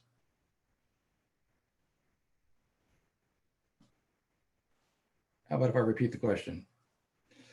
Park and open space access is valued now as much as ever, and visitation has significantly increased since the onset of the pandemic. How can we balance this need while managing crowds appropriately at Foothills Park to maintain COVID-19 social distancing and related guidance?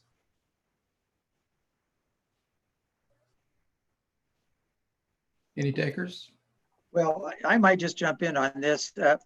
that's why I think we are such good neighbors with Bixby and the Baylands and Arastadero, and because these times are very, very unusual. And so I think having this space is very valuable. And as I think of the cities up and down the peninsula, I think we are the best neighbor on the peninsula with allowing the parks that we have.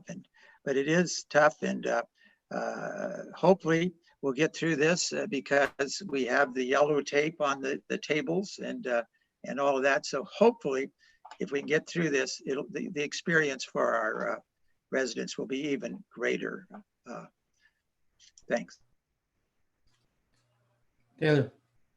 We've been having some of this discussion internally at MIG because there are a lot of park planners in the company, and they're trying to come up with creative ways to manage park use.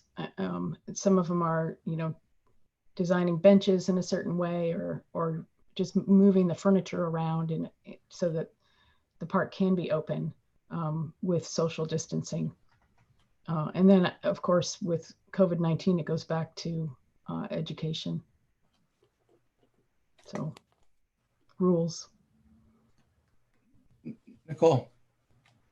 I would also say our research group has actually been doing a lot of work in this area, and it is, again, it gets back to that hairball of challenges, and that this is exactly the time that we want people to be outside and connecting with the world around them. I mean, we know from the science that it's safer to be out and about and distance from people and behaving in certain ways. And I think this gets back to the earlier comment that we heard around human behavior and really helping people have a sense of agency and making positive decisions.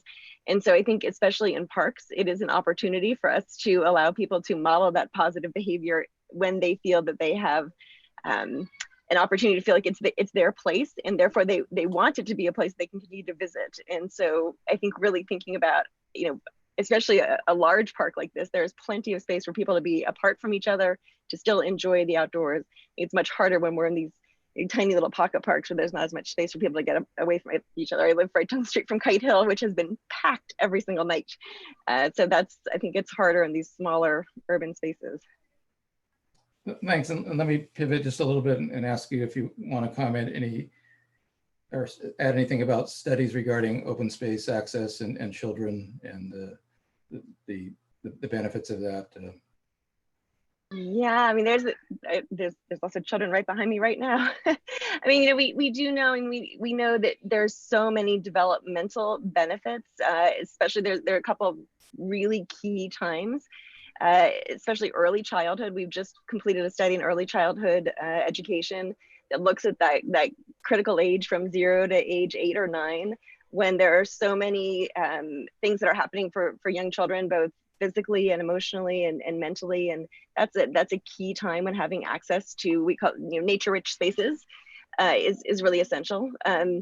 And especially now when kids are not going to school, but these are places where they can visit with their caretakers and they can have these positive experiences that are supplementing the other kinds of educational experiences they may have. So we've been looking at that a lot. It's also a time in middle childhood where kids can have they can have some autonomy, and so again, whether it's kind of walking down the street or whether it's a place like a Foothills where there's this kind of managed space where they can have some more experience in spaces that aren't dangerous, but that give them a little bit more freedom. It's really critical at that age as well. And so, especially when we're trying to stay closer to home, when we had the shelter in place a little bit earlier, we were trying not to go further than a couple miles from home. Having these places that are close enough to home where people can still get out in these nature-rich wilderness-like spaces is really important for children's developmental health. Great, thank you. And it's interesting to hear how that impact varies today with the pandemic experience. Taylor. I would also say that children being out in nature teaches them so many things that a parent can't teach them. How not to trip over a tree root, how to I don't know what it feels like to fall down or climb a tree or drop out of a tree. Just, you know, how you learn so much about physics and math and all these things that are to so many of us that grew up outdoors all day. It's second nature, and you don't, as adults, a lot of us don't realize how important it is to be outside and just experiencing being out there.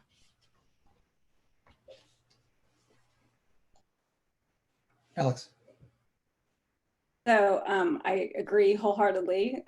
And just to give a real world example, I mean, we've, of course, we're always going out to our sites with lots of youth, but you know, this year has been unlike any other, of course. And when it turned out that in June, we could actually bring out small cohorts of students in these pods where you didn't have cross-pollination with other staff, we quickly rolled out a program where we called it like high school interns. So a group of 10 high school students at each of our sites came out, worked with our staff on a weekly basis. And just hearing the stories that came back from our staff too, that were just so happy to finally be out again, engaging with people. And the students, you know, they were wearing masks, they were 6 feet apart, their buckets were all 6 feet apart, and all the protocols they had to follow. But also the way that when they first came out, they were just so shy, and even like they couldn't quite walk that well. They were just been so used to being inside, and just seeing that change over the 8 weeks that we've been out there has been huge. So I agree, and it's just so urgent now, and schools are asking us, are you going to do this more throughout the year? Could you take more students? You know, there's such a hunger for it. That's awesome. Anyone else? Nicole? I have a comment here that I wrote at the beginning, and I wasn't sure where to interject this, and I may just share it briefly now, which is that you know, as you've heard, I'm a fan of places like Yellowstone and Yosemite and Galapagos, which is near and dear to my heart. And yet I had to mention this from a study that I did years ago with a student of mine who's Native Hawaiian, and we worked on a beach where she grew up, and she still works there. And it was really interesting. We were studying the difference between visitors and Native Hawaiians who live in that area. And we were trying to look at the way that people spoke about this beach, whether you were a visitor there. Some of you may actually have been to it. It's Ha'ena on Kauai. And it's the beach at the end of the road. And the people who visited there found it to be this beautiful beach. And they talked about this idea of leave no trace, which I think most of us are very familiar with, leave no trace concept. And the difference was that people who were from there and who felt this sense of stewardship for that place, they didn't talk about leave no trace. They didn't talk about, you know, packing out everything I bring to the beach today. They talked about leaving the place better than how you found it today. They talked about picking up other people's trash. They talked about looking around and seeing, how can I improve this place today? Which we did that study 7 years ago, and that's always really stuck with me. I think the difference between going somewhere else and versus having a place that's close to home that feels like your place. And you have responsibility not only for leaving it like you found it, but for making it better than how you found it. Great.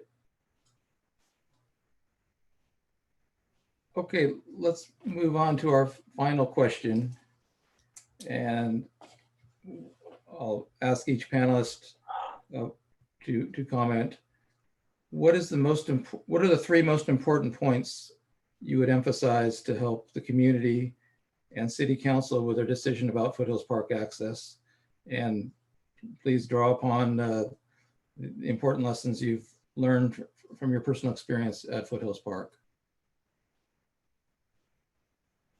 And I'll repeat one more time, what are the 3 most important points you would emphasize to our community and council as we look forward to making a decision about Foothills Park and drawing upon the important lessons and personal experience that you've had at Foothills Park?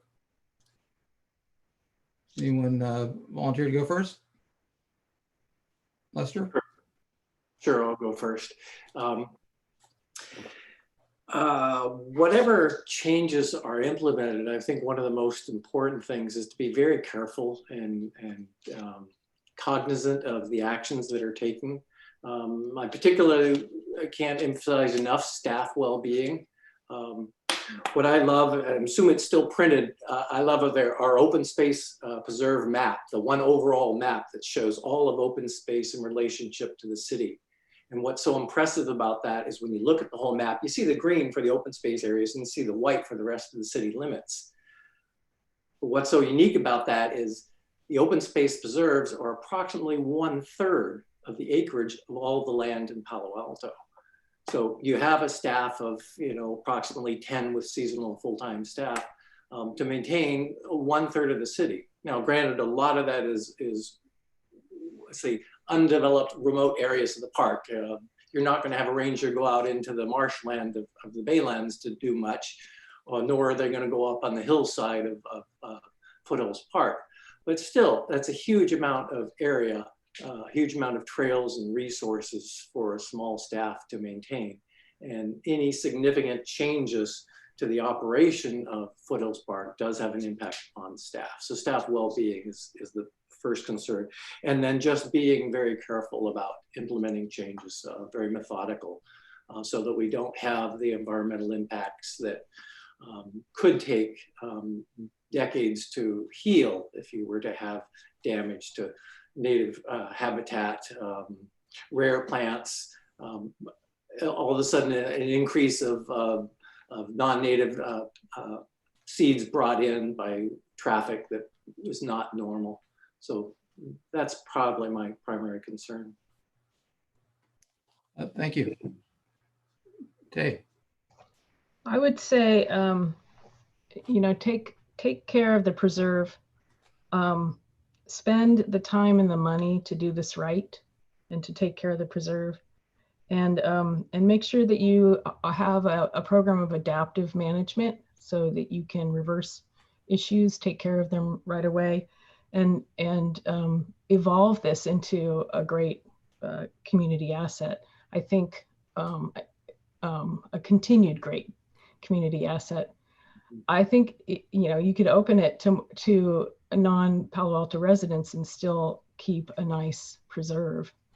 I don't think where somebody comes from impacts the park. Thank you. Roger?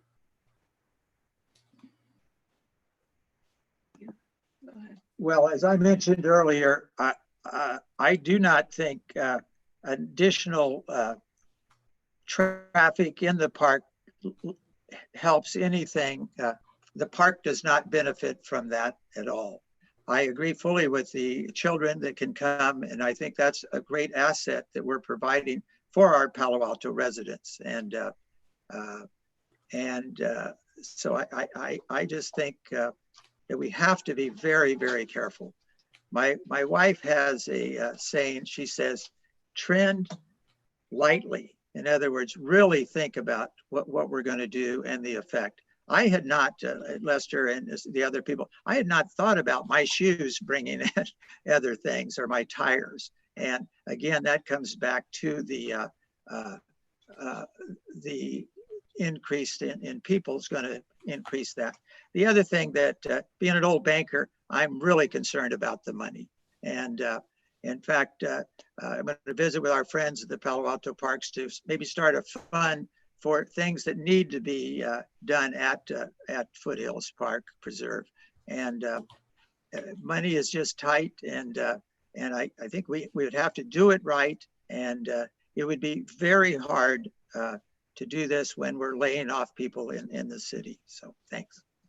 Thank you. Nicole?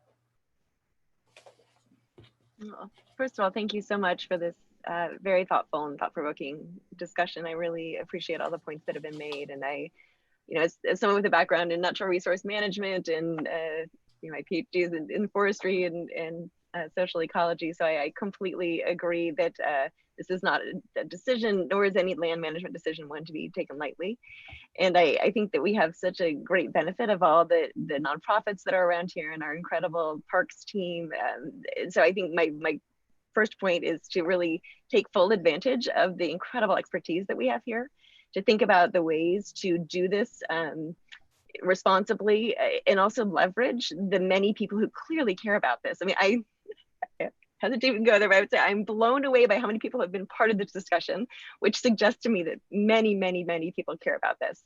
And so I think turning that into an asset and thinking about engaging the community in the decision and going forward is really exciting. And so thinking about making this into, rather than imposing decisions, engaging people in the decisions. So I think that's my first part. My second piece of that is that people are, this goes back to, I think, the point that Roger made earlier, that with the behavior, people tend to be much more likely to follow rules that they help set themselves. And so, you know, engaging people and how do we think about what those rules should be and how they should follow them, and helping educate them on what comes in on our shoes and how can we all be more responsible for that, and you know, things like erosion, et cetera. And then that leads to my third point, which is that if we all feel like we're responsible for this together, then we'll all act like we're responsible for this together. And that comes back to the point that Taylor and Alex were making around education. So those, I think, are my 3 points: engaging the community, making use of our expertise, and helping to educate people continuously. Thank you. And Alex. Well, thank you. First, I'd just like to echo what Lester said. I think, you know what, if the city does decide to open it up, and we would be supportive of that, we definitely would want to make sure that the rangers have the support that they need. And we partner really closely with them, and we know, you know, they're dedicated career professionals. And so we definitely wouldn't want to just add a burden already to their full work schedule. So they need some support there. So that's my first point. My second point, you know, to go back to, I think, one of the first public comments when they, you know, when the gentleman said that, you know, engaging the public is the best way for people to really learn about and love open space, and therefore can vote in the future, change their behaviors so that they have a more positive effect on it. And so we really believe that opening up Foothills Park and allowing more people to experience this will have a net positive effect on the overall ecosystem. And then the last point is just that, you know, we need our wide open public spaces more now than ever. And it looks like it's going to be this way for a while. So I think it would be a really great time to do it. Thank you. Thank you very much. And thank you again to all the panelists for engaging in this round of questions. I really appreciate the thoughtful responses and the experience and insight that you've been able to share with us, and really help provide more depth to this subject. But you're not done yet. The next step is we're going to open up the floor to the Parks and Rec Commission members and our council liaison, council member Ku, and they're each going to have 5 minutes, up to 5 minutes to ask follow-up questions of any of the panelists, or to make a comment, but hopefully primarily asking questions to take advantage of this awesome panel we have with us this evening. So would is there a commissioner who would like to start out?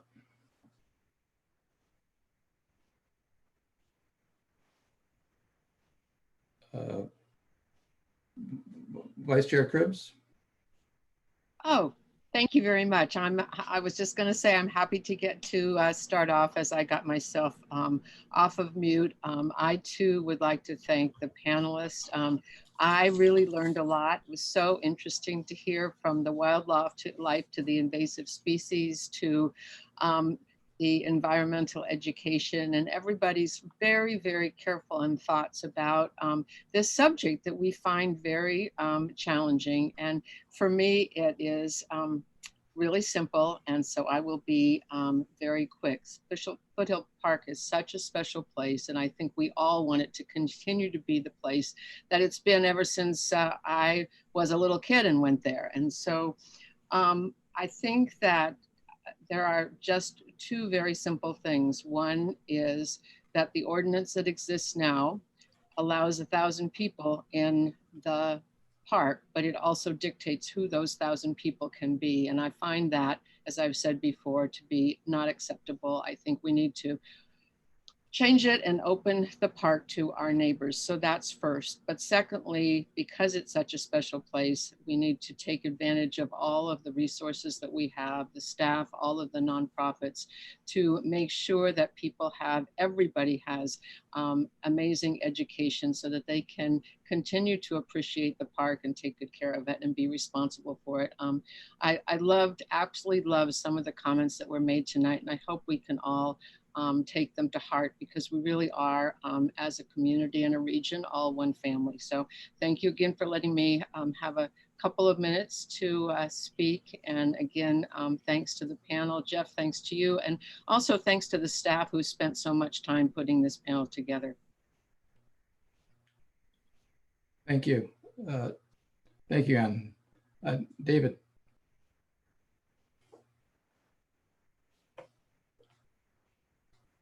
Thank you.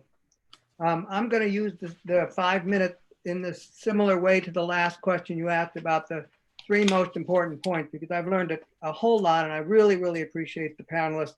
And since I won't be able to speak in front of the city council, the 3 things I'd really, really like them to come away with is that we've talked over and over today about that this is a unique place. It's a biological preserve versus an urban park. And as Roger said, we have many parks. Some of them are urban parks where you can have bouncy balls and boom boxes and all kinds of things that do not belong in an open space preserve. It's a place for peace and quiet. And right now, even Mid-Penn doesn't allow picnic areas. They don't allow group picnic areas. They don't allow parking near their trails. They don't allow barbecues. They don't allow lake fishing and boating. And so to say that, to lump Foothills into all the other open space preserves, it's a hybrid. And we have to be very careful, as one panelist said, mobility, being able to drive very near 3 or 4 or 5 trails is unique. And so I want to make sure that we're not talking so much about diversity here. We're talking more about numbers of people. And when you look at that 1,000 person limit, let's just look at that for a second. Let's say 500 people visit the lake that day, and 200 people are out on the trails, and 200 people are picnicking down below, and 100 people are up on the Vista Point. That is a tremendous impact on this park. And we've never had that before. And you know the value, the power of social media. And I'm willing to bet you, just like Rancho San Antonio has suffered from and San Francisco has suffered from, the minute this gets out, social media is going to take it and run with it. So we will have no problem spreading this word out. So that leads me to the second point, which is budget. And this COVID is really, we've been working on this plan for a year, and we brought it out in November. We talked about it again in June. And this idea of being able to use current staff to do the following: handle barbecues, fire protection, emergency protection, trail monitors, traffic cops, outreach to underserved communities, clean up the bathrooms, pick up the trash, fix the trails, front gate managing, the reservation system. These are a big impact on budget. And so that's the second thing that we need to, the plan says that we only have 50 cars a day from outside residents. And the plan says that if there's too many, we can lower that. It's a pilot program. It gives the city many, many options. So I agree with Commissioner Cribbs that we should go ahead with the pilot, see how this goes. We need some additional funding, and we so appreciate Grassroots Ecology and environmental volunteers And the importance of a preserve is education. And we have, even with the Palo Alto only, we have been having summer camps where anybody can come. We have classes that come. We have Grassroots Ecology leading tours. We have many guests that come in that are non-Palo Altans, guests of Palo Altans. So we need to continue that. We need to do a little bit more, but are we going to change everything upside down? No, that would not be good. So those are my points. Thank you. Thank you, David. Jeff Lemire. Thank you, Jeff. And I really want to thank the panel and thank Chair Greenfield and really thank Darren for organizing this. It's been tremendous, very educational. It's very enlightening what you guys spoke about, and I'm very appreciative of the information that you provided. And I think it's important to remember for the people that may have watched this and may have listened, that what we are doing with this is trying to get information for a pilot program. And we're not talking about opening up the park and trying to reach limits of 1,000 people. We understand the impact that people have on the park and are in favor of people having the educational opportunities that the park provides, a lot of the social emotional parts that are important. One question I do have is for Lester, in terms of, you have a very long history with the park, but if you can talk a little bit about if there's changes you saw within the park in your 25 plus years or 30 years there, with habitat, with biodiversity, things that you may have seen, as well perhaps as change in usage in the park. Has there been changes in the way that people chose to use the park that you saw later on versus how the park was used 30 years ago? Yes, those are actually very good questions.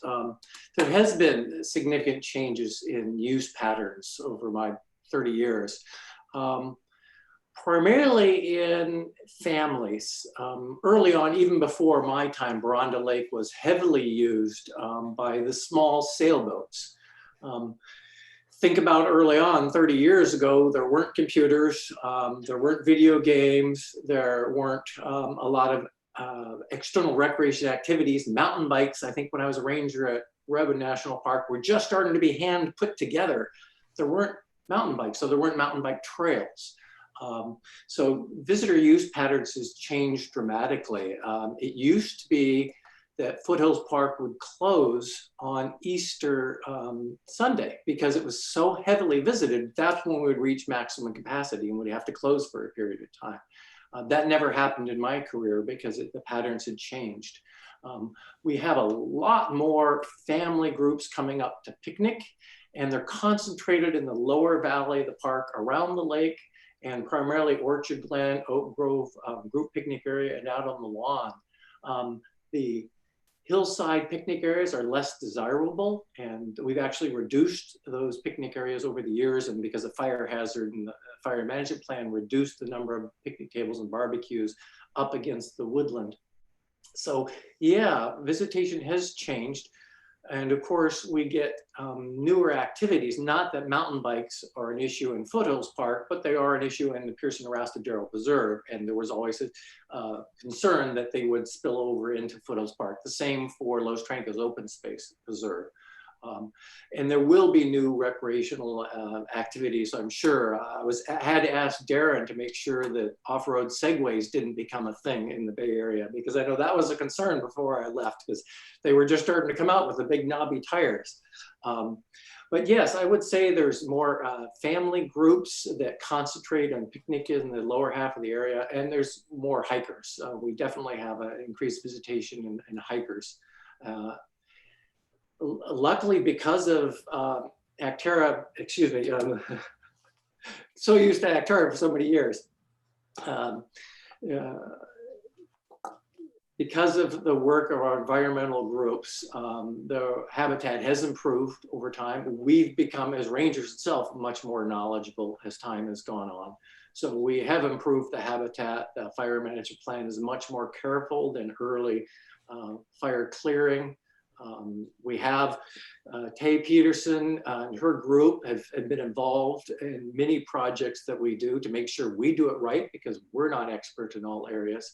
So those are definitely improvements that have occurred over time. Anything else? Thank you very much. And I don't know if I have any more time, but just very briefly, and maybe this would be more for Nicole, but just in terms of changes in recreational patterns over time that you've seen, or concerns that might happen with changes in recreational patterns for Foothills Park.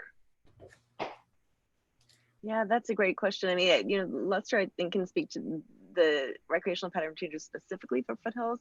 It is interesting to think about overall national patterns and what changes have occurred, and certainly they're different for different parks.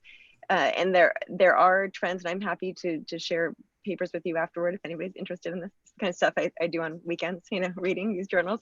But there are changes that look at, you know, whether they're kind of heavy adventure uses versus things like bird watching or you know, walking or light hiking on trails, for example. And that is different in different parks. So I think actually what we just heard Lester talk about with picnicking, certainly we see that in the national park system. The size of family groups picnicking in different areas has changed over time. As some of you may have seen in Yosemite, for example, there's been substantial changes in how they've dealt with rock climbers and rock climbing in certain areas, and really trying to keep that in certain areas. So I mean, there are also, you know, changes in how that impacts certain parts of parks. So I think parks have really tried to kind of separate out the usages to try to keep certain areas more for restoration, and then other areas more for this kind of more intensive recreational usage. Great. Thank you. Thank you so much. Thanks, Jeff. Sure. Commissioner Olson, are you? Hi. Definitely want to thank everyone for their time. We're so fortunate to have each and every one of you. Also want to thank Lester for a long time service with parks. That's a wonderful career, and it's so helpful to have your lengthy background. I've learned a lot, as all the other commissioners have said. The thing that I've heard fairly consistently from everyone is really a focus on the number of people in the park and what they're doing in the park, as opposed to where those people come from. And so in my view, it's very important to separate those two things. I think conservation is very different from, you know, who is able to conserve. I don't think that's based on anyone's zip code and where they're from. I do think it's an equity issue. And, you know, I appreciate all the views in that, you know, when you open up the park to more people, you will have more people. And so I do think we need a careful focus on, you know, even existing number is 1,000 too many. I thought Lester's comment about, you know, the mental health of the staff working is a really important one. And I believe that the pilot project that we have proposed is very narrowly tailored to test out some of these theories and to learn, and then we can expand from there.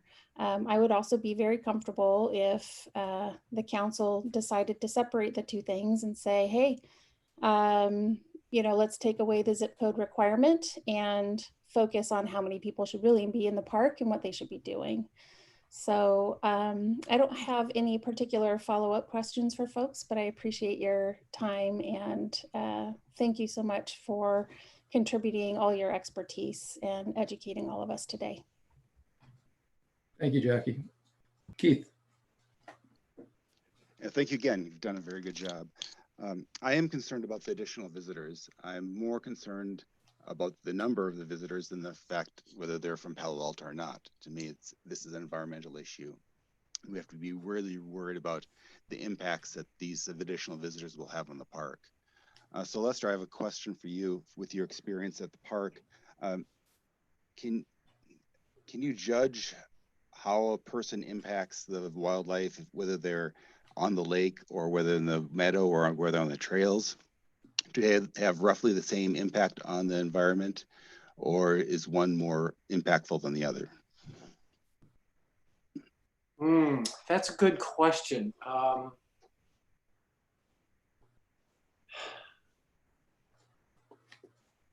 Or is it apples and oranges? I think it is more of an apples and oranges issue.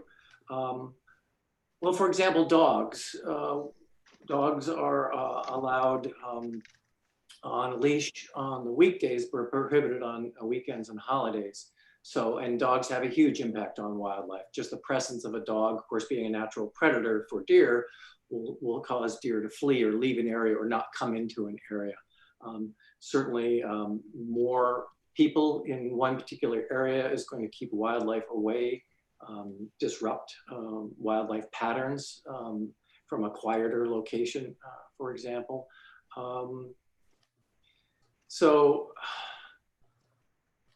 yeah, without analysis, as Tay is talking about, I can only go by my observations.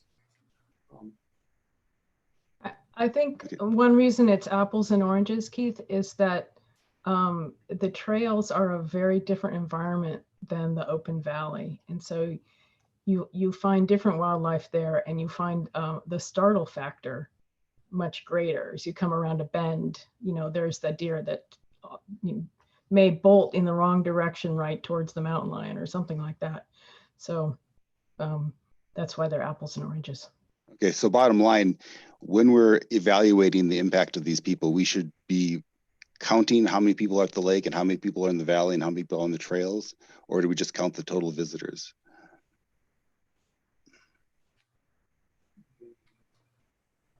This is, interesting. I would say this is a really interesting place for a potential study, not to be the one who's looking research, but I think it's interesting too. I think maybe Lester said this earlier.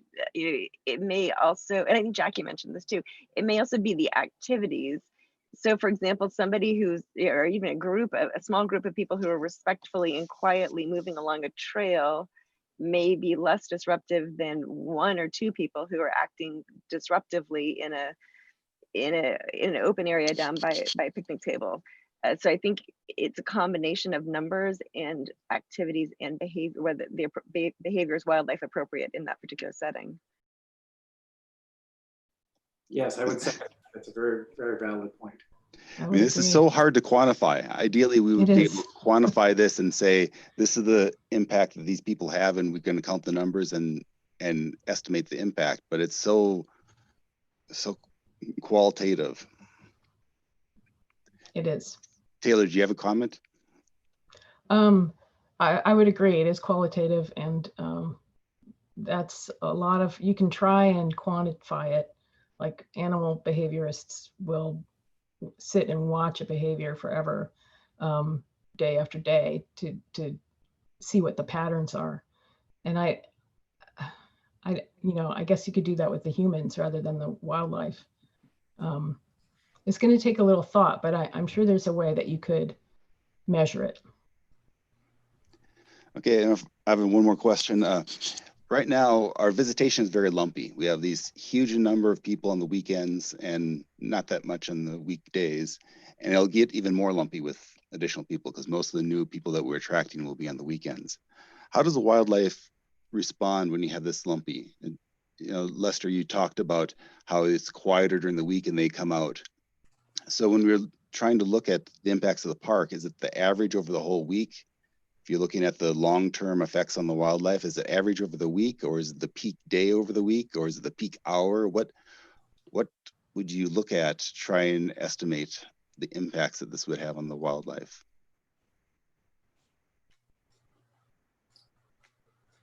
My guess would be it would be the length of time that an area is occupied by whatever disruptive activity.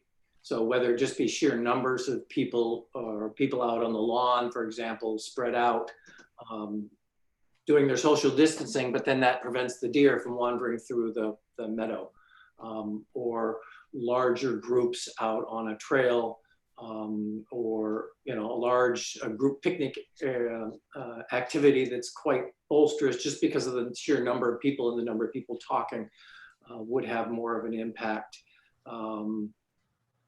So yeah, I think it would be sheer numbers and activity specific. And maybe also time of day. Oh, yes, of course. Yeah, we have, more peaks in the afternoon, less people in the morning. So Alex, from a plant standpoint, if people are hiking on the trails, I assume that would just be the number of people that would pass a certain point, or is it linear, or is it some point at where you get such heavy traffic that you do more damage than if you have a smaller number?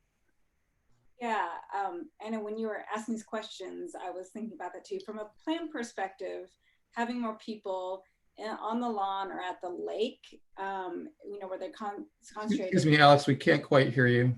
Oh, sorry. Thanks. So from a plant perspective, the lawn and the lake, having more people there doesn't impact the native plants as much because most of the treasures are up in the trails. But I think where it could be an issue is as people are distancing, 6 feet, and some of these trails are sort of 1-lane trails, people will have to step off and then they can do some damage there. So there are some considerations, but as we suspect and what we've been observing with this increase is they're primarily more in the lawn and the lake area. So not as big of an impact on the plants. Okay, thank you. That's all my questions. Thanks, Jeff, for organizing this, and Darren for organizing it. You did a lot of work. There's a lot of prep. We appreciate that. Thank you, Keith. Councilmember Koo, do you have any questions for our panelists? No, I don't. Although it's a very interesting discussion. Thank you to all the panelists. And I do want to say thank you so much to Mr. Hendry for all your years of service. And everything that you said and your observations has been very valuable to me today. So again, thank you and happy retirement. You're quite welcome. It has been my honor. Well, I think everyone's heard enough from me this evening already, so I'm going to pass on the opportunity to speak further.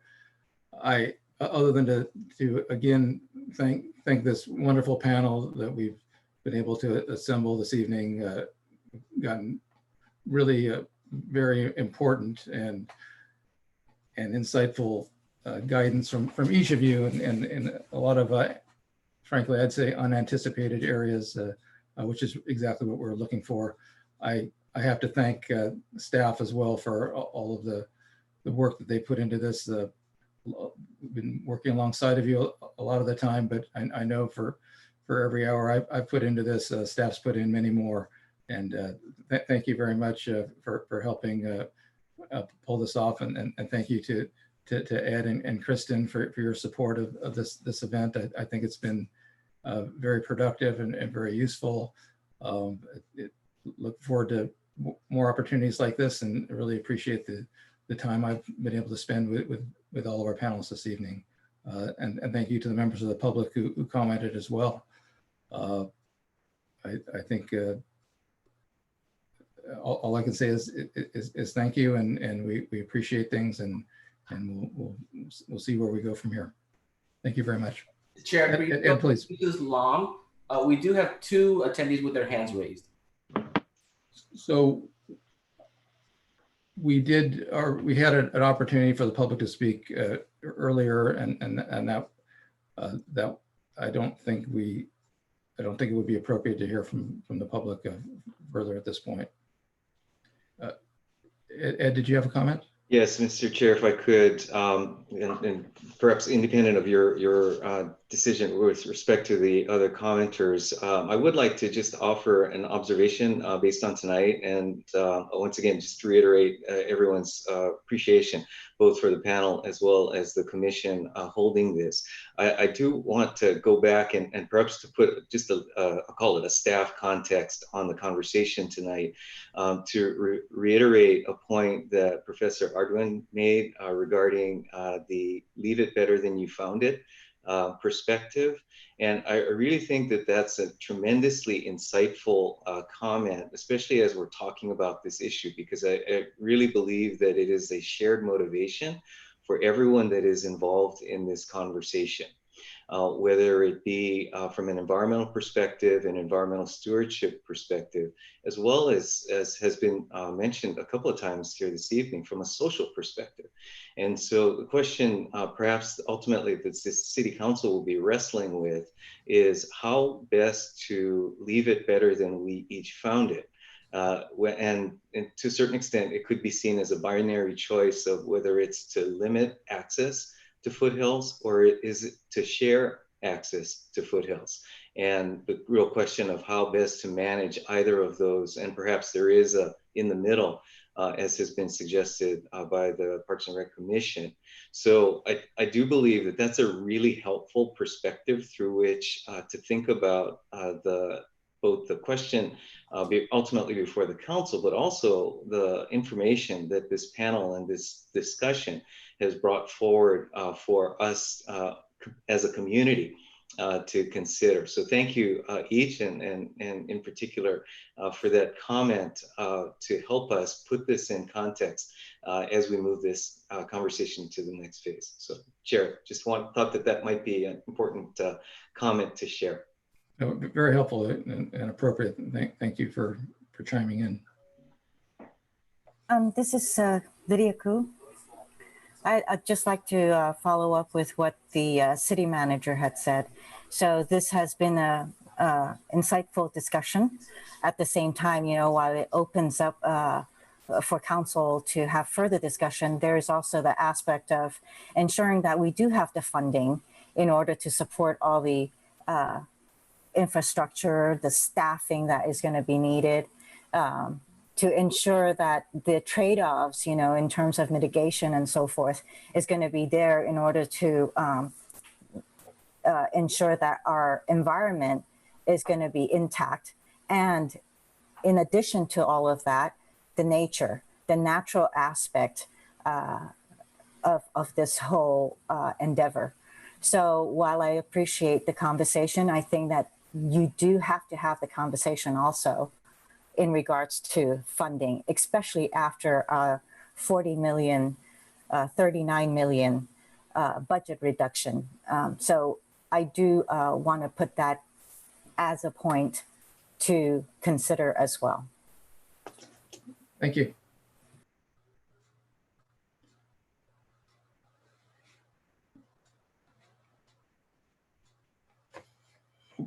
Okay, I'm going to go back on what I said before. I think we do have time for public comment. There's a couple people. Now we're getting a number of hands raised.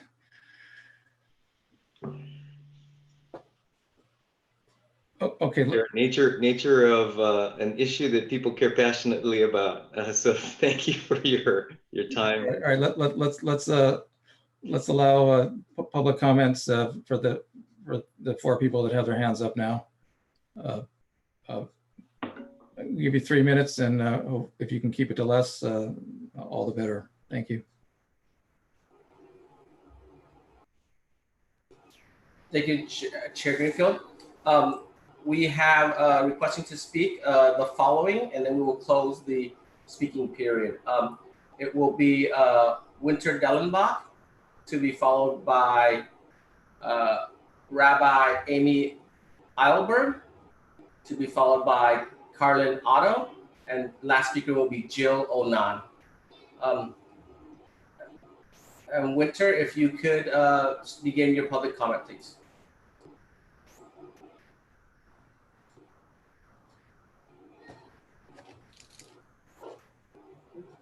Unmute. We just heard a litany of mitigations that would need to be made in order to protect the wildlife, the habitat, the rare plants, etc., to protect this park and preserve. And we also heard that and know that in Palo Alto we had about a $40 million budget shortfall, and cut back services, libraries, children's theater, all kinds of very, very serious cutbacks. And I don't see how we are even having this conversation in terms of simply opening the park in the broadest sense, without strict controls on number of people. I am not tonight speaking to whether the park should be open to people living in other locations. That's not what I'm talking about. I'm talking about keeping regulation of numbers of people using the park on a daily basis. It seems like a no-brainer to me, and it seems like a really foundational regulation to keep in place. At this point, it's 1,000. It's worked for years. Whether that can be adjusted a little bit, time will tell, but I'm not sure we have the money to really test that in a rational way that really makes sense. With time, there will be more and more people wanting to use this park as population increases. And at this point, I think the 1,000 person a day should stay in place, no matter what other decisions are made about this park. I think it's vital. I think the wildlife and the vegetation comes first before human beings do there, frankly. And I think also that no matter what happens with this park, that if it means that sometimes Palo Altans, if some decision gets made and sometimes Palo Altans can't get in, that might be just how it is. But the 1,000 person tops stays in place for now. I also want to make one last point. I have for years fought to keep as much diversity in Palo Alto as possible. And I heard some commenters say something about Palo Alto that is not true. We are a surprisingly diverse community. We are about 55% white Anglo and about 36% broad Asian, about 4.1% Latinx, and about 1.6% African American. And yes, we could be more diverse, but we're a lot more diverse than a lot of local communities right around us. So I'm proud of my community. I love my community, and I love Foothill Park, and I want to preserve it and make sure that it is intact and we're taking care of it. And we're in hard economic times in Palo Alto, so we can't be spending all of this money to mitigate all of this stuff. So keep the controls in place. Thank you. Amen.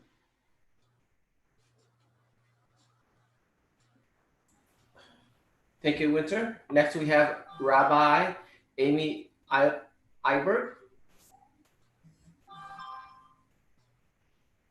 Yes, here we go.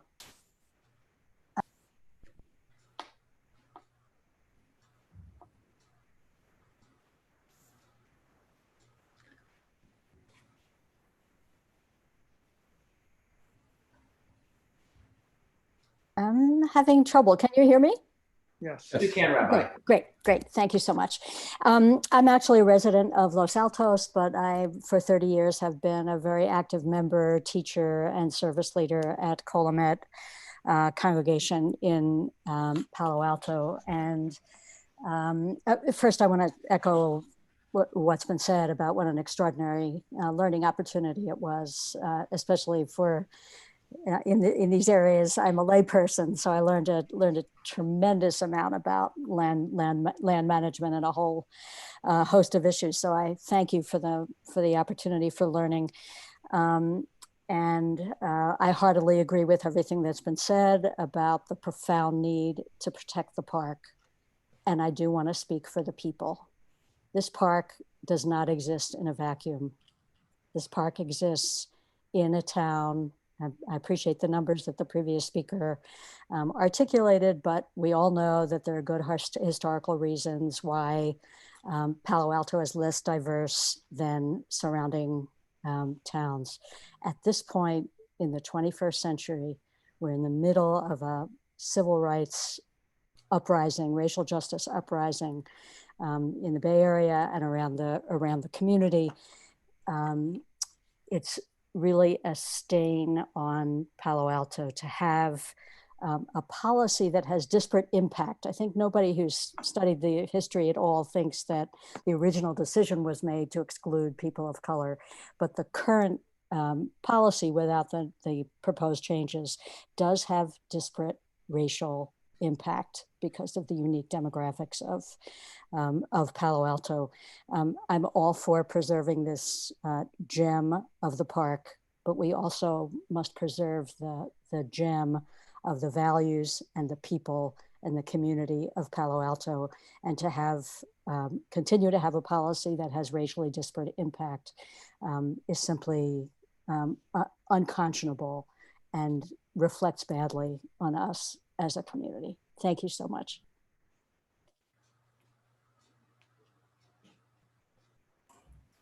Thank you, Rabbi. And looks like we did lose one speaker, so our final speaker now will be Jill Onan.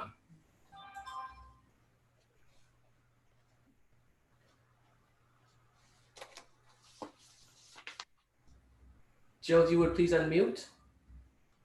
Unmute now. Can you hear me now? Yes, we're able to hear you. Sorry, I'm trying to unmute multiple devices and I didn't know which one was the magic one that turned the key. Thank you so much for hearing me tonight. I wanted to speak about my experience as a regular hiker up in the Foothills Park. It's a really magical place for me. Back in the day, I was a fit and able-bodied person, so I hiked there regularly on the long trails. Unfortunately, I became disabled through inflammatory arthritis, so I'm now only able to do short trails with trek poles. On a daily basis, I am confronted with unsafe situations as a disabled person at that park. There is no handicap parking at the entrance to the park, which are the only trails that I can use. I can't use the steeper ones in the back. There are people feeding the wildlife, even though there are signs everywhere saying not to feed the wildlife. There are people picnicking right over the caution tape that's there on the picnic tables. There are people barbecuing when barbecues are not allowed because of fire danger. There are people smoking and throwing their cigarette butts out. And for me personally, the most terrifying experience for this whole summer has been the number of bicyclists who come barreling down the trail on their bicycles and force me to either jump into the poison oak to one side or risk falling over into the ravine on the other side. There are no rangers there. I can't emphasize this enough. There is no one there protecting or enforcing anything. That park is rapidly deteriorating. So I know that this discussion was more visionary and you're thinking about the future of the park. I want you to understand though, from a practical perspective, what it's like day to day for a handicapped person trying to access this place, which is so special and important to me because I cannot walk well on pavement. So the dirt trails that we have at that park are really my last refuge in this COVID crisis for me to get outdoors and walk. And there are other people, stroke survivors, people rehabbing from various injuries who do the same thing I do, where they take the easier trails at the entrance to the park. All of us are feeling very forced out right now. So whether or not we open the park up, and I have no problem with that, but we need to address the lack of infrastructure, because I really do think someone is going to get hurt at some point soon if things are not addressed the way they are now. So thank you very much for letting me share my experience with you.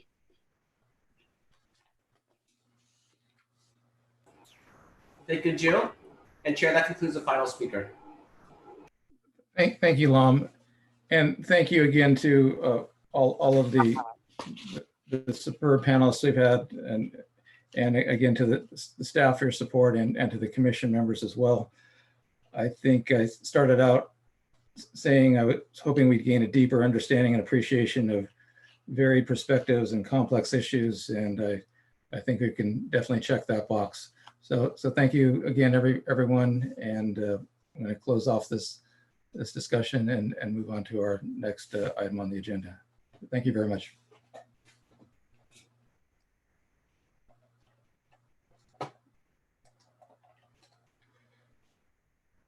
So next up on the agenda is approving the draft minutes of the June 30th Parks and Rec meeting. Do I have any changes suggested by any commissioners?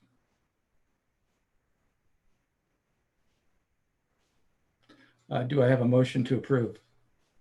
Move approval. And a second, please. I Second. Okay, we've got a couple seconds. And all in favor? I guess we need a roll call vote.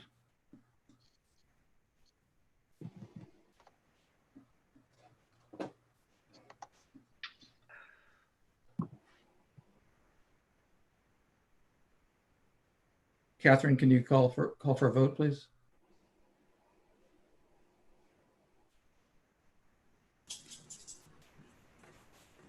You want me to ask each person? Yes. Sorry, got my dogs in the background. Commissioner Lemaire? Aye. Vote yes. Commissioner Olson? Yes. Commissioner Rekdal? Yes. Commissioner Cribbs? Yes. Commissioner Greenfield? Yes. Commissioner Moss? Yes. All right, thank you for that formality. The next order of business is the commission ad hoc and liaison updates. And I thank everyone for going through the panel discussion. I did think this is worth talking about for a couple of minutes. There's one thing I would like to add, recommending the creation of a new ad hoc group to support the Baylands Tidegate project. This is a matter that Keith and David and I have already been participating on and meeting with the Valley Water folks in discussion of the plan, which would potentially shut down the Baylands Loop Trail for over 3.5 years. And so we're working with them to see if we can find a mitigation that would reduce the shutdown. It's a maintenance project that absolutely needs to be done, but we're engaging with them to talk about how to minimize the impacts to our community. And so I'm recommending that Keith, David, and I form a Parks and Rec ad hoc to continue dialogue with this group. And if no one has any comments about that, we'll move forward with that. Are there any other comments or updates from the ad hocs? Jeff? Sure. Yeah, it's Anne. I think it's really important to reiterate some of the work that's been done this summer while we've been working on ad hocs, and I know they're on the list, but I think it's important for the commission to take a couple minutes, if we don't mind, just to talk about what's been done. I can't hear you. Yes. There you go. Catherine, can you display the ad hoc reports? Let me just, if I may, just start with the Cubberley ad hoc, because we did have a couple of meetings and Kristen brought us up to date where we are with the lease so that we all understand the city's responsibilities and the Palo Alto School District's responsibilities. We first thought it would be wonderful to have some sort of a work day to spruce up Cubberley. And I think there are some discussions going on about that. There are a lot of restrictions, but I have no doubt that we can continue to pursue that whole matter. Kristen also asked if we would take a look at the rental policies and sort of the criteria for renters, who is renting Cubberley, who wants to rent Cubberley, and all of that kind of thing. So that will be quite a project, and I think pretty useful to think about Cubberley and what's going on with Cubberley. And then finally, the ad hoc doesn't want to lose the idea that perhaps we could brainstorm about how to get a gym that Palo Alto desperately needs on the Cubberley land that we happen to own. As a reminder, we don't have a gym, we just use the school district gyms. And so those were the three issues that we talked about at our meeting. And I think all three of them are pretty important, so I wanted to mention them. Thank you. I agree. It is worth highlighting, and sometimes the work that the ad hoc groups are doing does get buried without getting a proper attention and mention. Yeah, I'd like to mention one other thing, and that would be about the dog owners who have had several communications with, and I know we were kind of stalled due to COVID and staff responsibilities, but there is a request that we look again as quickly as possible at the off-leash pilot program for a park in North Palo Alto and a park in South Palo Alto. So we're hoping that we can work on that in August and keep that at the forefront, especially during the time of COVID when people want to be out with their dogs.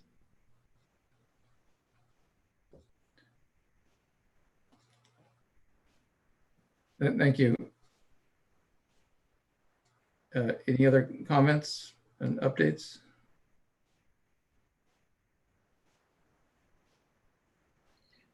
Well, can I add the one about our community funding? If we would, we put together a couple of meetings for the ad hoc committee with specific goals about fund development, which is something that we've been talking about since the master plan. The first goal was to create a comprehensive summary of opportunities for Palo Alto residents and businesses to provide funding, just to make sure that we had the list. And the second one was to investigate funding opportunities from local foundations, specifically for larger projects, to encourage the community to support different opportunities, especially when we're at public meetings and people say, gosh, I'd like to contribute to the park, or I'd like to contribute to this dog park, but how do I do that? So it's really important for everybody to know about that, because I think that there are people who would like to do that. We have a wonderful community who have still have many resources even during this time.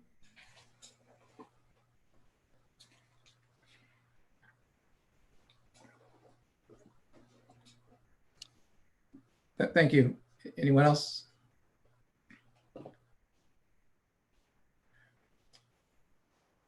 Okay, normally we have the department report early in the meeting.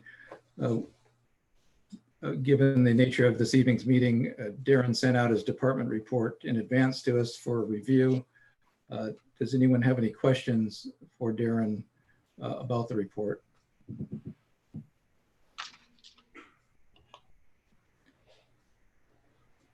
Yeah, I had two questions. One was you mentioned something about a safe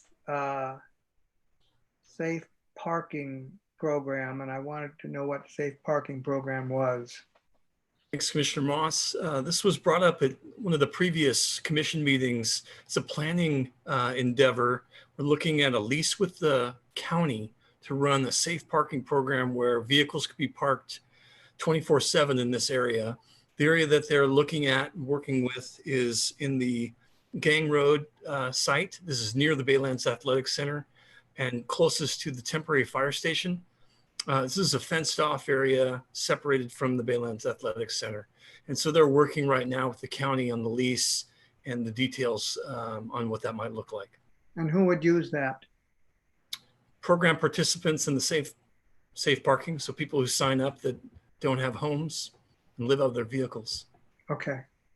And then the second one was that you made very clear that the two requirements for camps that are sprung up this summer, many camps, many participants, is that adults must wear masks and participants must stay 6 feet apart. And from personal observation, staying 6 feet apart is very difficult for children. And so I wanted to know if how we're monitoring that, and is there some top-down directive that you're giving to, say, Palo Alto Soccer or some of those other camps? Yeah, I think there's a mix of different ways that we try to inform the leagues, coaches about the updates on county guidelines, which evolve a lot, frequently rather. And so our recreation staff pushes out the latest as reminders to those coaches and leagues. And to your point, not everyone's following that. I don't know necessarily if it's the leagues we're reaching to, it could be other users of the park. But I hear plenty from park users that there are issues with people on closed playgrounds or not wearing masks when they think they should be. And what we've done is share problem sites with PD, asking for their help, and then inform people who are reporting these concerns to call the non-emergency police line if they are seeing something that they think needs to be addressed. That's all I have. Thank you. Anyone else? I just have a quick comment to thank staff for working with the tenants at Coverly, and it looked like the tenants that needed space were able to get space, and I think that's great to see with some of the changes in the lease with the district. So it's nice that those that needed space seem to have been able to retain space. No, I agree, and I know Kristen's worked hard on this and has done a great job in finding a home for everyone who needs a home as far as our Coverly tenants go. And this is something that I think was sprung on her without a lot of warning, and it sounds like a great success. So thank you.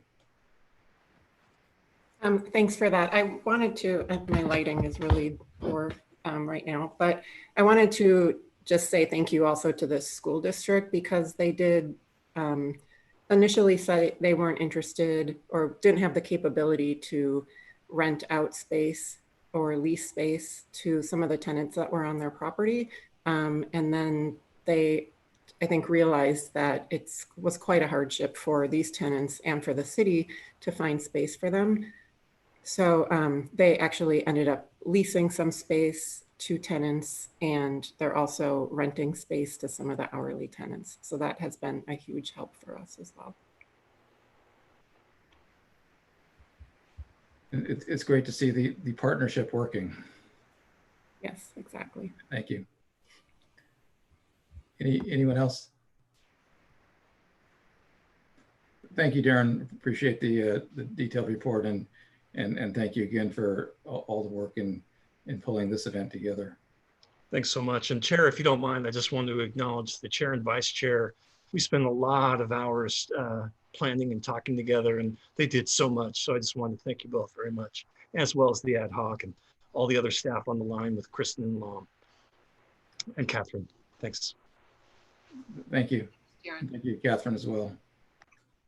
And Lom for his help tonight. And thank you to Kristen and Ed for joining us this evening. Appreciate that. Next up is our tentative agenda for our next meeting, which will be August 25th. Darren, we have some prospective items on the agenda. Would you like to review those? Thanks, Chair. I know we'd like to have the GIS and Ramos Park items come, and potentially Cameron. GSI, pardon me. Thank you. Thank you, Commissioner Moss. And the two park ones I referenced are improvement, CIP improvement projects. And in addition to that, we're looking to have a presentation from the funding ad hoc on the items that Ann was talking about in terms of putting together a first pass information sheet for for opportunities for funding for the community. Would you like to add anything on that, Ann? No. Thank you. So we have plenty on tap for a very full meeting next month. Moving on to comments and announcements. Does anyone have anything that they would like to share this evening? Lydia. So I just wanted to mention to the commission that I've been hearing from residents over in Ventura that Ballware Park needs to be observed. Yeah, there are, there is unsanitary, it's slightly unsanitary. So if you guys could just kind of keep an eye on that also, and kind of maybe reach out to some of the community leaders in Ventura and see what their concerns are. That would be great. Thank you. Yeah, I guess it should be mentioned that because of the budget cuts, the maintenance in all of the parks has had to be reduced. And so we have to just make sure that we make the best use of that funding, even though there will be reduced trash collection and weed suppression and things like that. So I think it's worth noting that we have that condition. I appreciate that. All I'm suggesting is for the commission to be reaching out to the residents that utilizes the park and find out more information from them. Thanks. We'll work with staff to decide the best approach to proceed on that. Chair, maybe we could adopt the wonderful comment that we heard tonight, leaving things better than we found it, as a community-wide effort for the parks. I like that. Absolutely. And mount a quick public relations campaign, maybe in response to the Ventura residents, but to other people as well. Because we did hear some things about Foothill Park tonight that need to be addressed right away. And the staff is already overburdened and absolutely stretched. And so I think as a community, it's important to jump in and figure out how to fix it. Using the slogan, of course. I'm sorry? Using the slogan we have. Yes, modeling positive behavior. We can take a page out of the positive coaching manual. Anyone else? Jackie. I have a very minor comment, but I really do like the earlier start time. Something to consider. Yeah, good point.